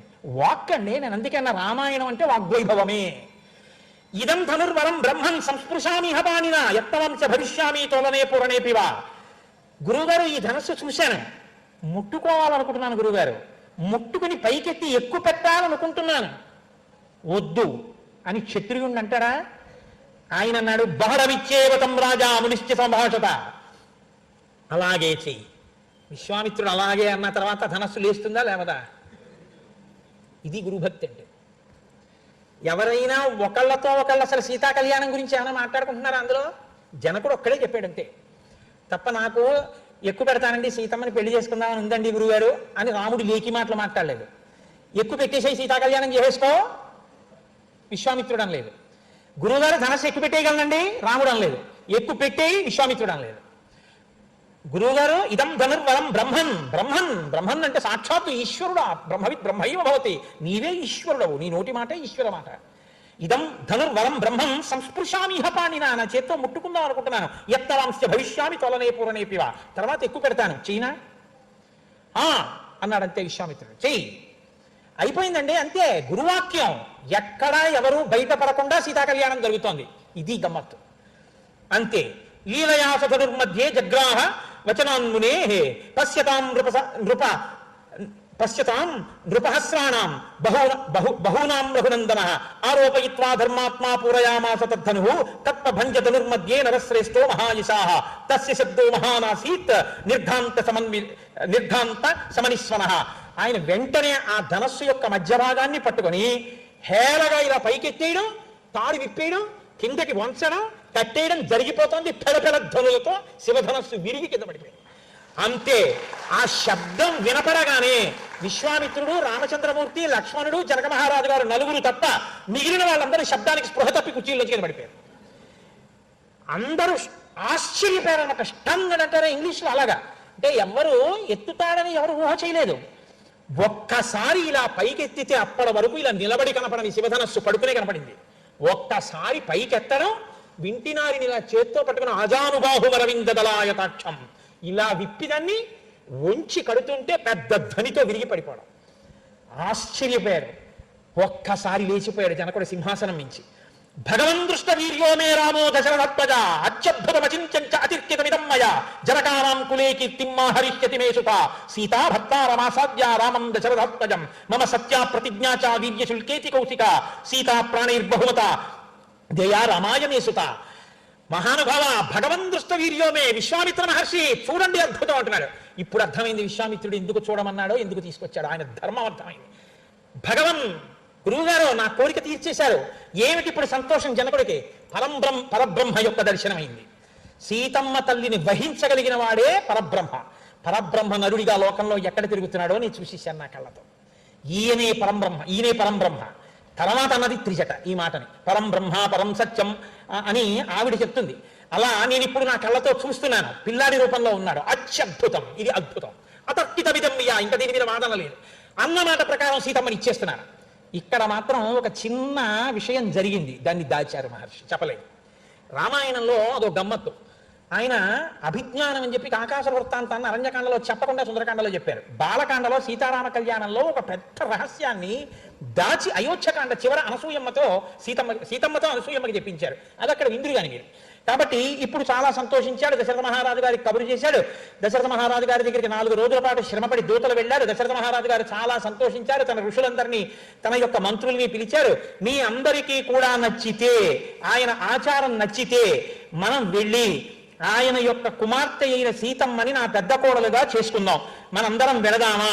ఇప్పుడు ప్రస్తుతం నా కుమారులైనటువంటి రామలక్ష్మణులు విదేహ దేశంలో గుప్త కుశికపుత్రేణ కౌసల్యానందవర్ధన లక్ష్మణేన సహభ్రాత విదేహేషు వసత్యసౌ, చక్కగా విశ్వామిత్రుడి చేత రక్షింపబడి ఉన్నారు. ఎంత పెద్ద మాట అన్నాడో చూడండి దశరథుడు. కట్నం ఎంత ఇస్తాడు, రాజ్యం ఎంతుంది, కోశాగారం ఎంత, ఏనుగులు ఎన్నున్నాయి అని అడగలేదు. ఋషుల్ని పిలిచి అందరినీ మంత్రుల్ని కూర్చోపెట్టుకుని వచ్చినటువంటి దూతల వాక్కు విన్నాడు. నీ కుమారుడు శివధనుర్భంగం చేశాడు, సీతమ్మనిచ్చి పెళ్లి చేద్దాం అనుకుంటున్నాడు జనక మహారాజు గారు, నిన్ను తీసుకురమ్మన్నాడు తొందరగా, అక్కడ వరకే చెప్పి ఊరుకున్నాడు. మంత్రులతో ఒక మాట అడిగాడు ఆయన, ఇది మనం నేర్చుకోవాలి రామాయణంలోంచి. ఒక పెళ్లి సంబంధం చూసేటప్పుడు ఏ మాట ముందడిగాడో చూడండి. యదివో రోచతే వృత్తం జనకస్య మహాత్మనః పురీం గచ్చామహే శీఘ్రం మా భూత్కాలస్య పర్యయః. జనక మహారాజు గారి యొక్క ఆచారం, ప్రవర్తన, నడవడి మీకు నచ్చితే మనం వెళ్ళి సీతమ్మని తెచ్చుకుందాం. ఎందుకంటే పుట్టింట్లో ఆచారం పట్టుకుని ఆడపిల్ల అత్తవారింటికి వస్తుంది. ఏ ఆడపిల్ల యొక్క ఆచారమే అత్తవారింటి ఐశ్వర్యాన్ని నిర్ణయం చేస్తుంది. మీరు బాగా జ్ఞాపకం పెట్టుకోండి. ఎందుకో తెలుసా? ఇంటికొచ్చిన కోడలు దీపం పెట్టి రేపొద్దున్న నా కోడలని తెచ్చుకున్న మామగారు శరీరం వదిలిపెట్టేస్తాడు, తప్పదు, ఎవరైనా వదిలిపెట్టవలసిందే. ఈ మామగారికి ఎంత ప్రీతితో కొడుకు తద్దినం పెట్టనివ్వండి, ఆయన వచ్చి పుచ్చుకోవడానికి లేదు, కోడలు దీపం పెట్టాలి. ఆవిడ నీ పెట్టనంటే ఆ ఇంటి గౌరవం ఎవరి మీద ఆధారపడి ఉంటుందంటే కోడల మీద ఆధారపడి ఉంటుంది. కోడలి యొక్క మర్యాద ఎవరి మీద ఆధారపడి ఉంటుందంటే పుట్టింట్లో తల్లిదండ్రులు నేర్పిన ఆచారం మీద ఆధారపడి ఉంటుంది. తల్లిదండ్రులు అలా నేర్పారా? అందుకేనండి మన సంప్రదాయం అంత గొప్పది. ఆడపిల్ల, ఈ పిల్ల ఈడపిల్ల అని మేము నమ్మి చూడటం లేదు. ఈడ పుట్టింది, ఎందుకు పుట్టిందో తెలుసా? ఆడపిల్ల అక్కడికి వెళ్ళిపోతుంది. ఎందుకు వెళ్ళిపోతుందో తెలుసా? అక్కడికి వెళ్ళి ఆ వంశాన్ని ఉద్ధరిస్తుంది, అక్కడ ఉండి నన్ను ఉద్ధరిస్తుంది. తన సదాచారంతో తాను అత్తింటి వారిని పుట్టింటి వారిని కూడా ఆడపిల్ల ఉద్ధరిస్తుంది. కడుపున పుట్టిన కొడుకు కన్నవాళ్ళని మాత్రమే ఉద్ధరిస్తాడు, ఇద్దరిని ఉద్ధరించలేడు. ఆడపిల్ల 2 వంశాలను ఉద్ధరిస్తుంది, సీతమ్మ తల్లి ఉద్ధరించింది. కాబట్టి ఆడపిల్లకి ఆచారం ఉండాలి, ప్రవర్తన తెలిసి ఉండాలి. కోడలకి ప్రవర్తన తెలుసో తెలియదో తెలుసుకోవాలంటే తల్లిదండ్రులకు ఆచారం ఉందో లేదో తెలియాలి. ఆచారం వాళ్ళకు ఉందో లేదో తెలియాలంటే ఋషులు మీకు తెలియాలి. మీకు నచ్చితే నేను వస్తాను, పిల్లలు తెచ్చుకుందాం, మీకు నచ్చకపోతే కబురు చేసేద్దాం. ఏది ముందు చూశాడు?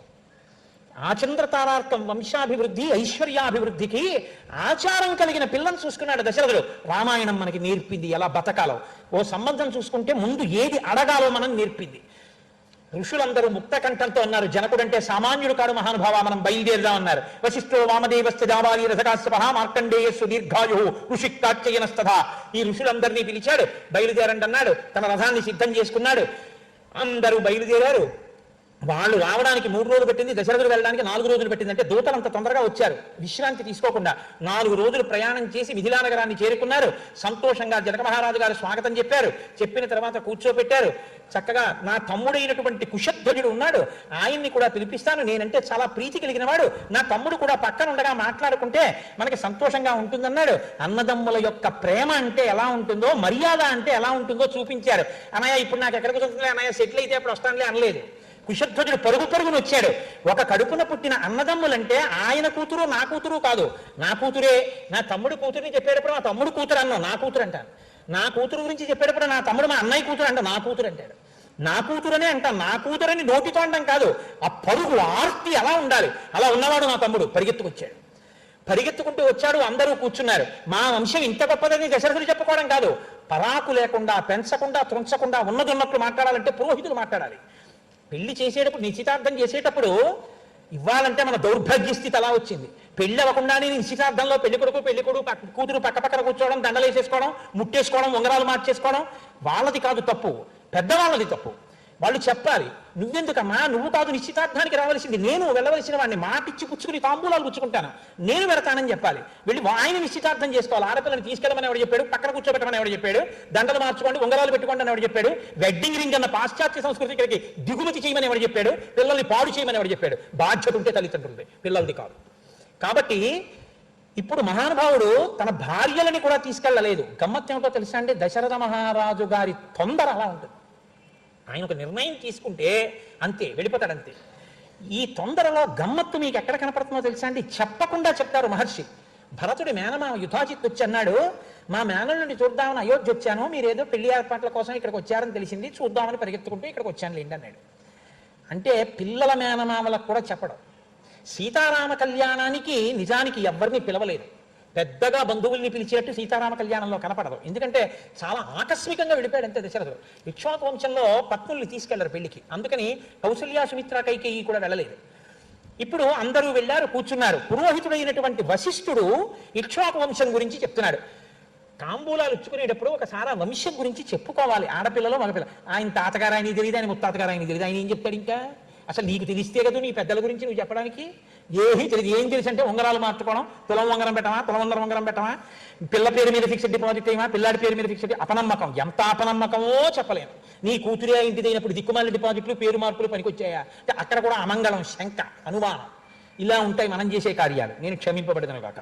కాబట్టి వశిష్ఠ మహర్షి అంటున్నారు, అవ్యక్తమైన పరబ్రహ్మం నుండి బ్రహ్మదేవుడు పుట్టాడు. అతనికి శాశ్వతుడు, శాశ్వతుడికి మరీచి, అతనికి కాశ్యపుడు, వివస్వంతుడు, వైవస్వత మనువు, ఇక్ష్వాకు, ఇక్ష్వాకుకి కుక్షి, కుక్షికి వికుక్షి, వికుక్షికి బాణుడు, బాణుడికి అనరణ్యుడు, అనరణ్యుడికి పృథువు, పృథువికి త్రిశంకువు, త్రిశంకువుకి దుందుమారుడు, దుందుమారుడికి యువనాశ్యుడు, యువనాశ్యుని యొక్క కుమారుడు సుసంధి, సుసంధి కొడుకు ఆ ధ్రువసంధి, ధ్రువసంధికి ప్రసేనజిత్తు, ప్రసేనజిత్తుకి మళ్ళీ భరతుడు, భరతుడికి అసితుడు, అసితుడు ఇద్దరు భార్యలతోనూ మంత్రులతోనూ కూడా అరణ్యానికి వెళ్ళినప్పుడు ఆయన శరీరం విడిచిపెట్టేస్తే ఆయన భార్యలలో ఒక భార్య రెండవ భార్యకి సంతానం కలగకూడదు, తన కడుపే నిలబడాలని రెండవ భార్యకి విషం పెట్టేస్తే చమన మహర్షి ఆ విషంతో పిల్లవాడు పుట్టగలిగినటువంటి ప్రజ్ఞని కడుపులో ఉన్న బిడ్డకి ప్రకాశింపచేసి పుట్టేటట్టు అనుగ్రహించాడు.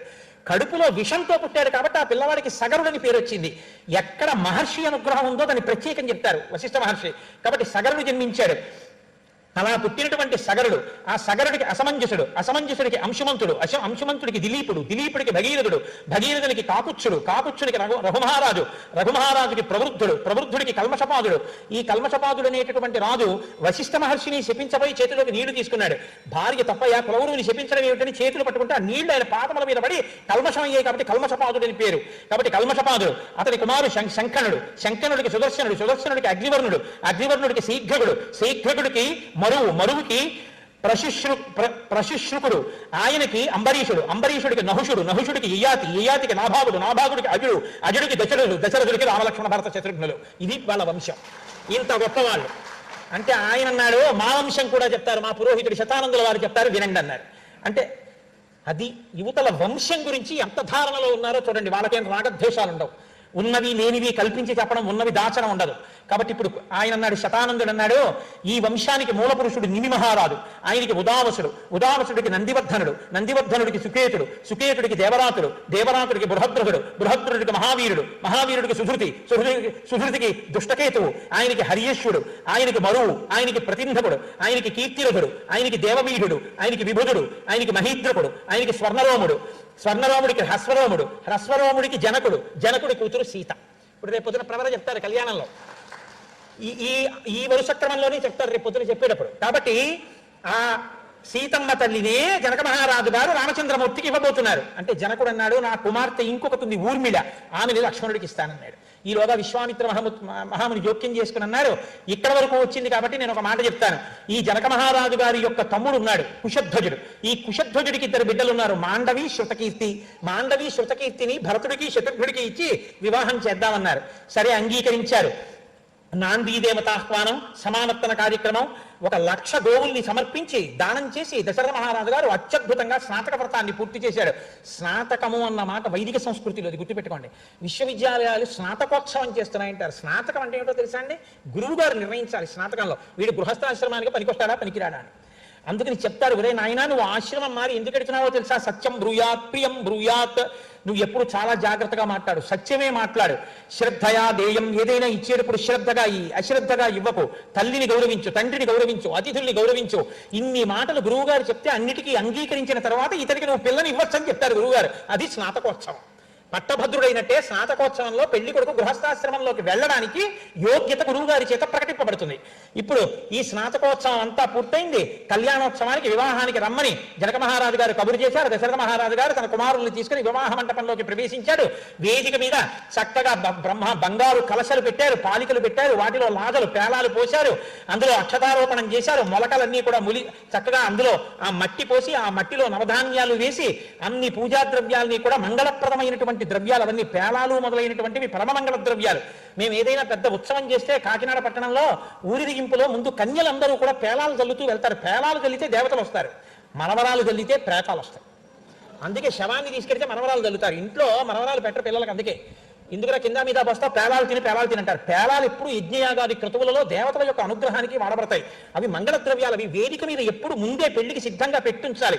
అవి ఉంటే చాలా మంగళప్రదం. కొన్ని ద్రవ్యాలకు ఆ శక్తి ఉంటుంది. కాబట్టి ఇప్పుడు సిద్ధంగా ఉన్నారు. సీతమ్మ తల్లి అగ్నిహోత్రానికి అటు కూర్చుంది, రామచంద్రమూర్తి ఇటు కూర్చున్నారు. జనక మహారాజు గారు వచ్చారు, సీతమ్మ తల్లి చెయ్యి పట్టుకున్నారు. తత సీతాం సమానీయ సర్వాభరణ భూషితాం సమక్షమగ్నే సంస్థాప్య రాఘవాభిముఖే తదా అబ్రవీ జనకో రాజా కౌసల్యానందవర్ధనం. రాముణ్ణి చూసి అన్నారు, ఇయం సీత మమ సుత సహధర్మచరీతవ ప్రతీచ్య చైనాం భద్రం తే పాణిం గృహీష్వ పాణిన పతివ్రత మహాభాగా ఛాయావానుగతా తదా ఇత్యుక్త్వా ప్రాక్షిపద్రాజ మంత్రపూతజలం తదా సాధు సాధ్వితి దేవానాం ఋషీణాం వదతాం తదా దేవదుందివి నిర్ఘోష పుష్పవర్షో మహానభూత్ ఏవం దత్వా తదా సీతాం మంత్రోదక పురస్కృతాం అబ్రవీత్ జనకో రాజా హర్షేణాభిపరిప్లుత. ఆయన సీతమ్మ తల్లి చెయ్యి పట్టుకుని, ఈయం సీత, ఈమె సీత, మమ సుత, ఎంత సంతోషమో నా కూతురు, మమ సుత సహధర్మచరీతవా. ఎందుకు ఇస్తున్నానో తెలుసా? ధర్మంలో నిన్ను అనుసరించి ఉంటుంది. పతివ్రత ఈమె వివాహమునకు పూర్వం చేసిన నోములన్నీ మంచి భర్త కోసం, వివాహం తర్వాత చేసే వ్రతాలన్నీ నీ యొక్క అభ్యున్నతి కోసం. పతివ్రత మహాభాగా ఛాయేవానుగతా సదా, నీడ అనుసరించినట్టు నిన్ను అనుసరిస్తుంది. అటువంటి పిల్లని నీకు ఇస్తున్నానని చెప్పి రామచంద్రమూర్తి చేతిలో సీతమ్మ తల్లి చెయ్యి పెట్టి, ఆ పాణిగ్రహణం వాళ్ళకి సుముహూర్తం కాబట్టి ఆ సుముహూర్త సమయానికి పాణిగ్రహణం చేయించారు. దేవదుందువులు మోగే, పుష్పవృష్టి కురిసింది. ఆ తర్వాత లక్ష్మణాగత్య భద్రంతే ఊర్మిళాముజ్జితామ్మయ ఉచ్చి ప్రతి ఇచ్చ పాణిం గృహీష్వా మాభూత్కాలస్య పర్యయ. లక్ష్మణ రా అని చెప్పి లక్ష్మణుడి కూడా ఆ లక్ష్మణుడి చెయ్యి పట్టుకుని ఊర్మిళ యొక్క చెయ్యి లక్ష్మణుడి యొక్క చేతిలో పెట్టారు. తర్వాత తమేవ ముక్త్వా జనకో భరతం చాభ్యభాషత గృహాన పాణిం మాండవ్యాః పాణినా రఘునందన. మాండవి యొక్క చేతిని భరతుడి యొక్క చేతిలో పెట్టారు. శత్రుఘ్నం చాపి ధర్మాత్మా బ్రవీజ్జనకేశ్వర శృతకీర్త్యా మహాబాహో పాణిం గృహీష్వ పాణిన. శత్రుఘ్నుడి యొక్క చేతిలో శృతకీర్తి యొక్క చెయ్యి పెట్టారు. నలుగురు అన్నదమ్ములకి వివాహాలు పూర్తయ్యాయి. చాలా సంతోషంగా ఆ రాత్రి సీతారామ కళ్యాణం పూర్తయిపోయింది. మరునాటి ఉదయం విశ్వామిత్ర మహర్షి వచ్చి వాళ్ళకి అక్షతలు వేసి ఆశీర్వచనం చేసి, నేను ఉత్తర దిక్కుగా కౌశికీ నది దగ్గరికి వెళ్ళిపోతున్నానని బయలుదేరిపోయాడు. బయలుదేరి మహానుభావుడైనటువంటి దశరథుడు కుమారుడితోటి, కోడళ్లతోటి, వశిష్ఠాది మహర్షులతోటి సంతోషంగా బయలుదేరితే దుశ్శకునాలు కనపడ్డాయి. పెద్ద గాలి లేచింది, చెట్లు పడిపోతున్నాయి, పక్షులు కోలాహలం చెందుతున్నాయి. ఎందుకు ఇలా జరుగుతోందంటే వశిష్ఠ మహర్షి అన్నారు, భయం లేదు, దుర్నిమిత్తములను బట్టి గమనిస్తే ఏదో పెద్ద ఉపద్రవం వచ్చినట్టుగా వస్తుంది, కానీ వచ్చి తప్పిపోతుంది, సంతోషంగా ఉంటామన్నారు. ఇంతలోకే రుద్ర తేజస్సుతో సమానమైన తేజస్సుతో పరశురాముడు కనబడ్డాడు. దదస్వ భీమ సంకాతం జటామండలధారిణం భార్గవం జామదగ్నంతం రాజరాజ విమర్దినం కైలాస వివదుర్ధర్షం కాలగ్ని వివదుస్సహం జలం తమివతేజోభిహీదుర్నిరీక్షం పృథగ్జనై స్కంధే చాపత్య వరుషం ధనుర్విద్యుద్దనోపమం ప్రభుష్య శరముఖ్యంచ త్రిపురఘ్నం యదాశివం. త్రిపురములను కాల్చినటువంటి పరమశివుడు ఎటువంటి తేజస్సుతో ఉంటాడో అటువంటి తేజస్సుతో ఆ గండ్రగొడ్డలని చేత్తో పట్టుకుని, విష్ణు చాపాన్ని ఒక చేత్తో పట్టుకుని పరశురాముడు ప్రత్యక్షమయ్యాడు. ప్రత్యక్షమై లోకంలో రెండే ధనస్సులు ఉన్నాయి, శివధనస్సు, విష్ణు ధనస్సు. మహానుభావుడైనటువంటి విశ్వకర్మ నిర్మించి శివకేశవులకు ఇచ్చాడు. శివకేశవులకు ఇచ్చాడన్నప్పుడు మీరు జ్ఞాపకం పెట్టుకోండి, అది లోకరక్షణ కొరకు రెండు రూపములుగా ఈశ్వర స్వరూపము ప్రకాశించి ఇవ్వబడుతుంది తప్ప నిజంగా భేదాలు ఉంటాయన్న భావాన్ని మీరు ఎప్పుడూ హృదయంలో పెట్టుకోకూడదు. కాబట్టి దేవతలకి ఒకనాడు ఒక ముచ్చట వచ్చింది, శివకేశవుల మధ్యలో యుద్ధం జరిగితే ఎవరు గెలుస్తారు అని. శివకేశవుల మధ్యలో యుద్ధం జరగడానికి నా రెండు చేతులు కొట్టుకోవడం ఎటువంటిదో అట్లా ఉంటుంది అది. కాబట్టి కానీ ముచ్చట తీర్చాలి అంటే ఏం చేస్తారు? నాన్నగారు బాబయ్య ఇద్దరు కాసేపు పిల్లాన్ని ఆనందింపజేయడానికి ఇద్దరు సరదాగా కుస్తీ పట్లు పడితే అలా ఉంటుందో అలా కుస్తీ పట్లు పట్టారు. కానీ భవిష్యత్ దర్శనం కలిగిన వారు కాబట్టి ఈ ధనస్సుతో ఒక పని ఉంది కాబట్టి విష్ణు ధనస్సుని రుచీకుడి దగ్గర పెట్టారు, శివధనస్సుని జనక మహారాజు గారి దగ్గరికి వచ్చేట్టు చేశారు. దానివల్ల సీతారామ కళ్యాణం శివధనస్సు వల్ల జరుగుతుంది, రావణ సంహారం విష్ణు ధనస్సు వల్ల జరుగుతుంది. కాబట్టి ఇప్పుడు విష్ణు ధనస్సుని తీసుకొచ్చి ఇచ్చేయాలి, ఎందుకంటే రామావతారం వచ్చేసింది, ఇప్పుడు ప్రయోజనం నెరవేరిపోవాలి. పరశురాముడు వచ్చాడు, ఇప్పుడు నువ్వు శివధనస్సుని భిన్నం చేశావని తెలిసింది, ఏది ఈ విష్ణు ధనస్సుని స్వీకరించి చూద్దాం, దీన్ని కూడా తీసుకుని బాణాన్ని ఎక్కుపెట్టగలవా, ఎక్కుపెడితే నీతో ద్వంద్వయుద్ధం చేస్తానన్నాడు. అంటే రాముడికి కోపం వచ్చింది. ఎందుకో తెలుసా, నీవు చెప్పినటువంటి మాటలు ఆదరింపబడవలసినటువంటి మాటలుగా ఉన్నాయి, నువ్వు ఉండడానికి చోటు లేదు కాబట్టి మహేంద్రగిరి మీద నివసిస్తున్నావు, నువ్వు సంపాదించిన అక్షయమైన పుణ్యలోకాలు ఉన్నాయి, కానీ నేను చేతకాని వాడినన్నట్టు మాట్లాడుతున్నావు. నేను విష్ణు ధనస్సుని స్వీకరిస్తున్నానని స్వీకరించి బాణాన్ని ఎక్కువ పెట్టాడు. కోపం ఎందుకో తెలుసా అండి, ఎక్కువ పెడితే ఇంకా బాణం పోదు. రామచంద్రమూర్తి ఎక్కువ పెడితే వేయవలసింది. ఎవరి మీద వేయమంటావు ఇప్పుడు ఆ బాణం చెప్పు? తెలుసుకున్నాడు మహానుభావుడు పరశురాముడు. ఓ అవతార పరిసమాప్తి అంటే అవతారము తిరగవలసిన ప్రయోజనం లేదు, ఇంకా వచ్చేసింది రామావతారం. వైష్ణవీ శక్తి విష్ణువులోకి వెళ్ళిపోవాలి, రాముడిలోకి వెళ్ళిపోవాలి, విష్ణు చాపం రాముడి చేతిలోకి వెళ్ళిపోవాలి. శివధనస్సు మిషగా సీతమ్మ రాముడి పక్కకు వచ్చేసింది, మాయాస్వరూపం పరబ్రహ్మమును ఆవహించింది, ఆయన చెప్పు చేతల్లోకి వచ్చేసింది. ఇప్పుడు మాయాస్వరూపం వచ్చింది, వైష్ణవీ శక్తి ఆవాహనం పూర్తవ్వాలి, కాబట్టి విష్ణు ధనస్సు వెళ్ళిపోవాలి. కాబట్టి నేను ఆర్జించిన పుణ్యలోకములను కొట్టేయి, గమనశక్తి లేకపోతే నేను వెళ్ళలేను మహేంద్రగిరికి, కాబట్టి లోకాల్ని కొట్టేయమన్నాడు. ఆ బాణంతో అక్షయ పుణ్యలోకాల్ని కొట్టేశాడు పరశురాముడు సంపాదించిన రామచంద్రమూర్తి. ఆయన ఒక్క అడుగులో మహేంద్రగిరి పర్వతం మీద గడిపాడు. రామా నువ్వు ఎవరో నాకు అర్థమైంది అన్నారు. అది అసలు రామ పరశురాములు కలుసుకోవడంలో వాల్మీకి హృదయం అది, అందుకోసం తీసుకొచ్చారు ఆ ఘట్టాన్ని. ఇప్పుడు విష్ణు శాపం కూడా ఆయనకు అందిందంటే విశ్వామిత్రుడి యొక్క హృదయం పూర్తయిపోయింది. లోకానికి రాముడు ఎలా అందాలనుకున్నాడో అలా అందించేశాడు విశ్వామిత్రుడు, అందుకే ఉత్తర దిక్కుకి వెళ్ళిపోయాడు. నువ్వు నాకు విశ్వామిత్రుడి వైపు సంబంధీకుడివి, ఆయన చెల్లెలైనటువంటి సత్యవతీదేవి యొక్క కుమారుడు కాబట్టి నీ జోలికి నేను బాణం వేయట్లేదని చెప్పాడు. అయిపోయింది, వెళ్ళిపోయారు. దశరథ మహారాజు గారు సంతోషించాడు, ససైన్యంగా అయోధ్యా పట్టణాన్ని చేరుకున్నారు. భరత శత్రుఘ్నుల్ని తీసుకుని మేనమామ అయినటువంటి యుధాజిత్తు తన రాజ్యానికి తీసుకెళ్లిపోయాడు. ఉన్నటువంటి రామలక్ష్మణులు, సీతమ్మ, ఊర్మిళ గురువుల్ని, మామగారిని, అత్తగారిని ఎలా సేవించాలో అలా సేవిస్తూ చక్కగా సంతోషంగా ఉన్నారు. రామచంద్రమూర్తి తనకిచ్చినటువంటి పరశురాముడు ఇచ్చినటువంటి విష్ణు ధనస్సుని వరుణుని దగ్గర న్యాసంగా ఉంచాడు. అవసరం వచ్చినప్పుడు తీసుకుంటారని ఆయన దగ్గర ఉంచాడు. శుశ్రూషమాణాః పితరం వర్తయంతి నరసభాః కాలేతు నీతిజ్ఞాః తోషయంతో గురుంగుణైః. గురువుల్ని పెద్దల్ని ఎలా సేవించాలో చక్కగా అలా సేవిస్తున్నారు. వచ్చిన కోడళ్ళు ప్రతిరోజు పూజామందిరాన్ని గంధ పుష్ప అక్షతలతో ఆరాధన చేస్తున్నారు. బ్రాహ్మణులకు చేయవలసినటువంటి దానాలు చేస్తున్నారు. అందరూ ఎంతో సంతోషంగా ఉన్నారు. ప్రియాతు సీతారామస్య దారాహ పితృకృతా ఇతి గుణాద్రూప గుణాఛాపి ప్రీతిర్భూయోభ్యవర్తత. నాకు మా తండ్రి గారు నిర్ణయం చేసి తీసుకొచ్చిన సంబంధం, నాకు ఎటువంటి పిల్ల భార్యగా ఉండాలో మా తండ్రికి తెలుసు కాబట్టి నాకు తెచ్చాడు, కాబట్టి సీతమ్మ నాకు తగినది అన్న భావనతో రాముడు సీతమ్మ యందు ప్రీతితో జీవనాన్ని మొదలు పెడితే, సీతమ్మ తల్లి తన గుణముల చేత రామచంద్రమూర్తికి తన యందున్న అనురక్తిని ద్విగుణీకృతం చేసుకుందిట. ఇద్దరి యొక్క స్థితి ఎలా ఉందంటే, తస్యాశ్చ భర్తాద్విగుణం హృదయే పరివర్తతే అంతర్జాతమపి వ్యక్తం ఆఖ్యాతి హృదయం హృదా తస్య భూయో విశేషేణ మైథిలీ జనకాత్మజ దేవతాభి సమారూపే సీతా శ్రీరివరూపిణి. ఎంత అద్భుతమైన మాట చూడండి. సీతమ్మ తల్లి రాముడికి తగినది అని దశరథుడు తీసుకొచ్చాడు కాబట్టి రాముడికి ప్రీతి. మరి సీతమ్మకి రాముడి మీద ప్రీతి ఎందుకు? రాముడు నా భర్త అందుకే ప్రీతి. ఇది సనాతన ధర్మంలో ఉన్న గొప్పతనం. ఇవాళ తాళి కడితే రేపు అమెరికా వెళ్ళిపోతుంది ఆయనతో, ఏం తెలిసి వెళ్ళిపోయింది.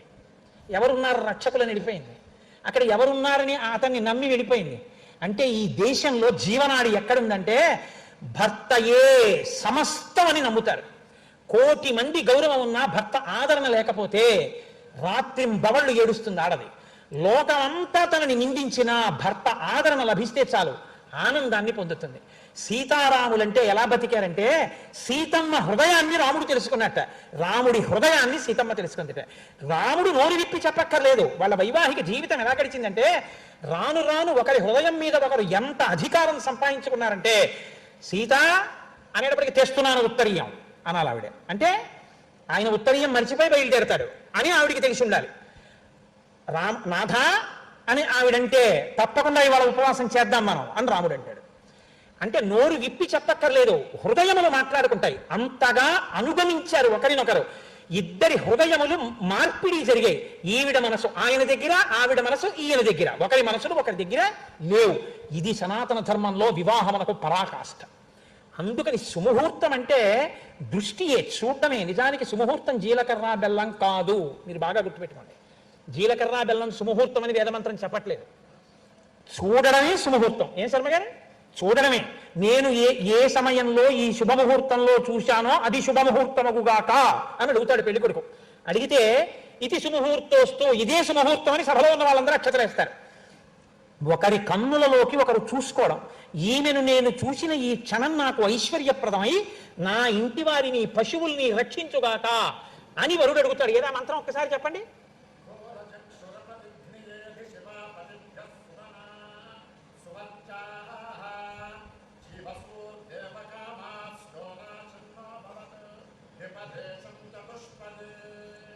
విపదే, 2 కాళ్ళున్నవి, 4 కాళ్ళున్నవి, ఈమెను నేను చూసిన సుముహూర్తమునందు సుముహూర్తమై వర్ధిల్లుగాక. ఒకరినొకరు చూసుకోవడం సుముహూర్తం. అందుకని తెరడ్డి పెడతాం దాని మీద. అందుకే పసుపుతో స్వస్తిక్ తప్ప ఇంకా ఏమీ వెయ్యకూడదు అని శాస్త్రం. అంతేగాని తొంగి తొంగి చూడమాకు చందమామ పిచ్చరాతలవి దాని మీద రాయకూడదు. శశి పూజ చేస్తారు పెద్దలు అక్కడ. ఈ తెర ఒక్కటే పట్టి స్వస్తిక్ మార్క్ ఒక్కటే పెట్టాలి దాని మీద. తెర దించి చూస్తారు, తెర ఎత్తి చూడకూడదు. నేత్ర దృష్టి ప్రసారం తర్వాత ఒకరి మనసులు ఒకరితో కలవాలని జీలకర్ర బెల్లం పెట్టుకుంటారు మూర్ధన్య స్థానంలో. జీలకర్ర మంగళద్రవ్యం, బెల్లానికి నిలవదోషం లేదు. రెండూ కలిపి నూరితే ధనాత్మక విద్యుత్తు పుడుతుంది. ఒకరి మూర్ధన్య స్థానం మీద ఒకరు పెట్టుకుంటే ఒకరి కొరకొకరు బతుకుతారు. ఇవాల్టి వరకు ఆ పిల్లకి పచ్చి పులుసులో వెల్లుల్లిపాయ వేస్తే ఇష్టం. వారం పోగానే అన్నదమ్ముడు ఇంటికి వచ్చి వంటింట్లోకి వెళ్ళి అదేంటే వంకాయ పచ్చి పులుసు చేసావు, చెల్లి వెల్లుల్లిపాయలు వేసుకోలేదు అంటే మీ బావగారు తినర్రా అంటుంది. కలిసి తిరగగలిగినటువంటి ఆయన కోసం ఆమె, ఆమె కోసం ఆయన. ఇది రావడానికి జీలకర్ర బెల్లం. ఇద్దరు విడివిడిగా ఉండడం. అందుకే మనం దంపతుల మధ్యలోంచి నడవలు కూడా నడవం. ఇది ఆర్ష ధర్మం యొక్క మూలాలు అక్కడ ఉన్నాయి. శ్రీరామాయణంలో రామచంద్రమూర్తి నరుడిగా వచ్చాడు. అందుకే సీతారామ కళ్యాణం తర్వాత వాళ్ళిద్దరి యొక్క మనస్సులు ఏకీకృతమయ్యాయి. అంత గొప్పగా సీతారాములు సంతోషంగా హాయిగా జీవిస్తూ ఎన్నో ఋతువులలో ఆనందమును అనుభవించి ఉన్నారు అన్న మంగళమైనటువంటి వాక్కు దగ్గర అబ్బో దగ్గరగా 3 గంటలు మాట్లాడినట్టు. కాబట్టి నేటి ప్రసంగాన్ని ఇక్కడితో పూర్తి చేస్తాను.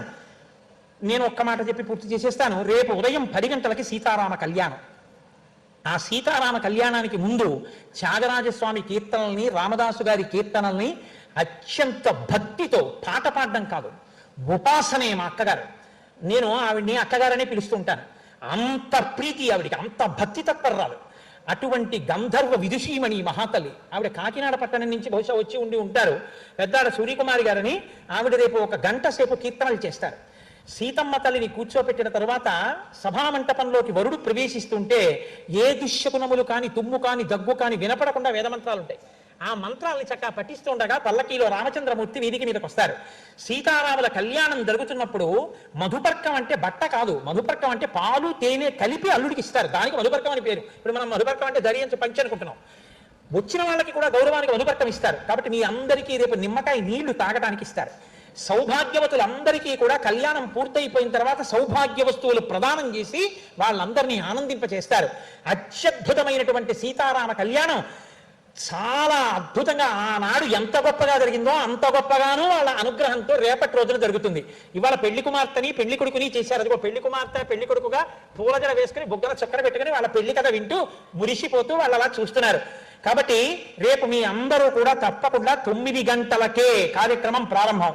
కాబట్టి 8:15-9కే వచ్చేస్తే చక్కగా హాయిగా సంతోషంగా సావకాశంగా కూర్చోవడానికి అవకాశం ఉంటుంది. కాబట్టి ఈ అవకాశాన్ని సద్వినియోగం చేసుకోవలసిందిగా కార్యనిర్వాహక వర్గం వారి తరపున మిమ్మల్ని అందరినీ ఆహ్వానం చేస్తూ 11 మాటలు సీతారామ కళ్యాణం చెప్పుకున్నాం కాబట్టి రామనామం చెప్పి పూర్తి చేద్దాం. భక్తితో భజించు వారికి ముక్తి నొసగును రామనామము,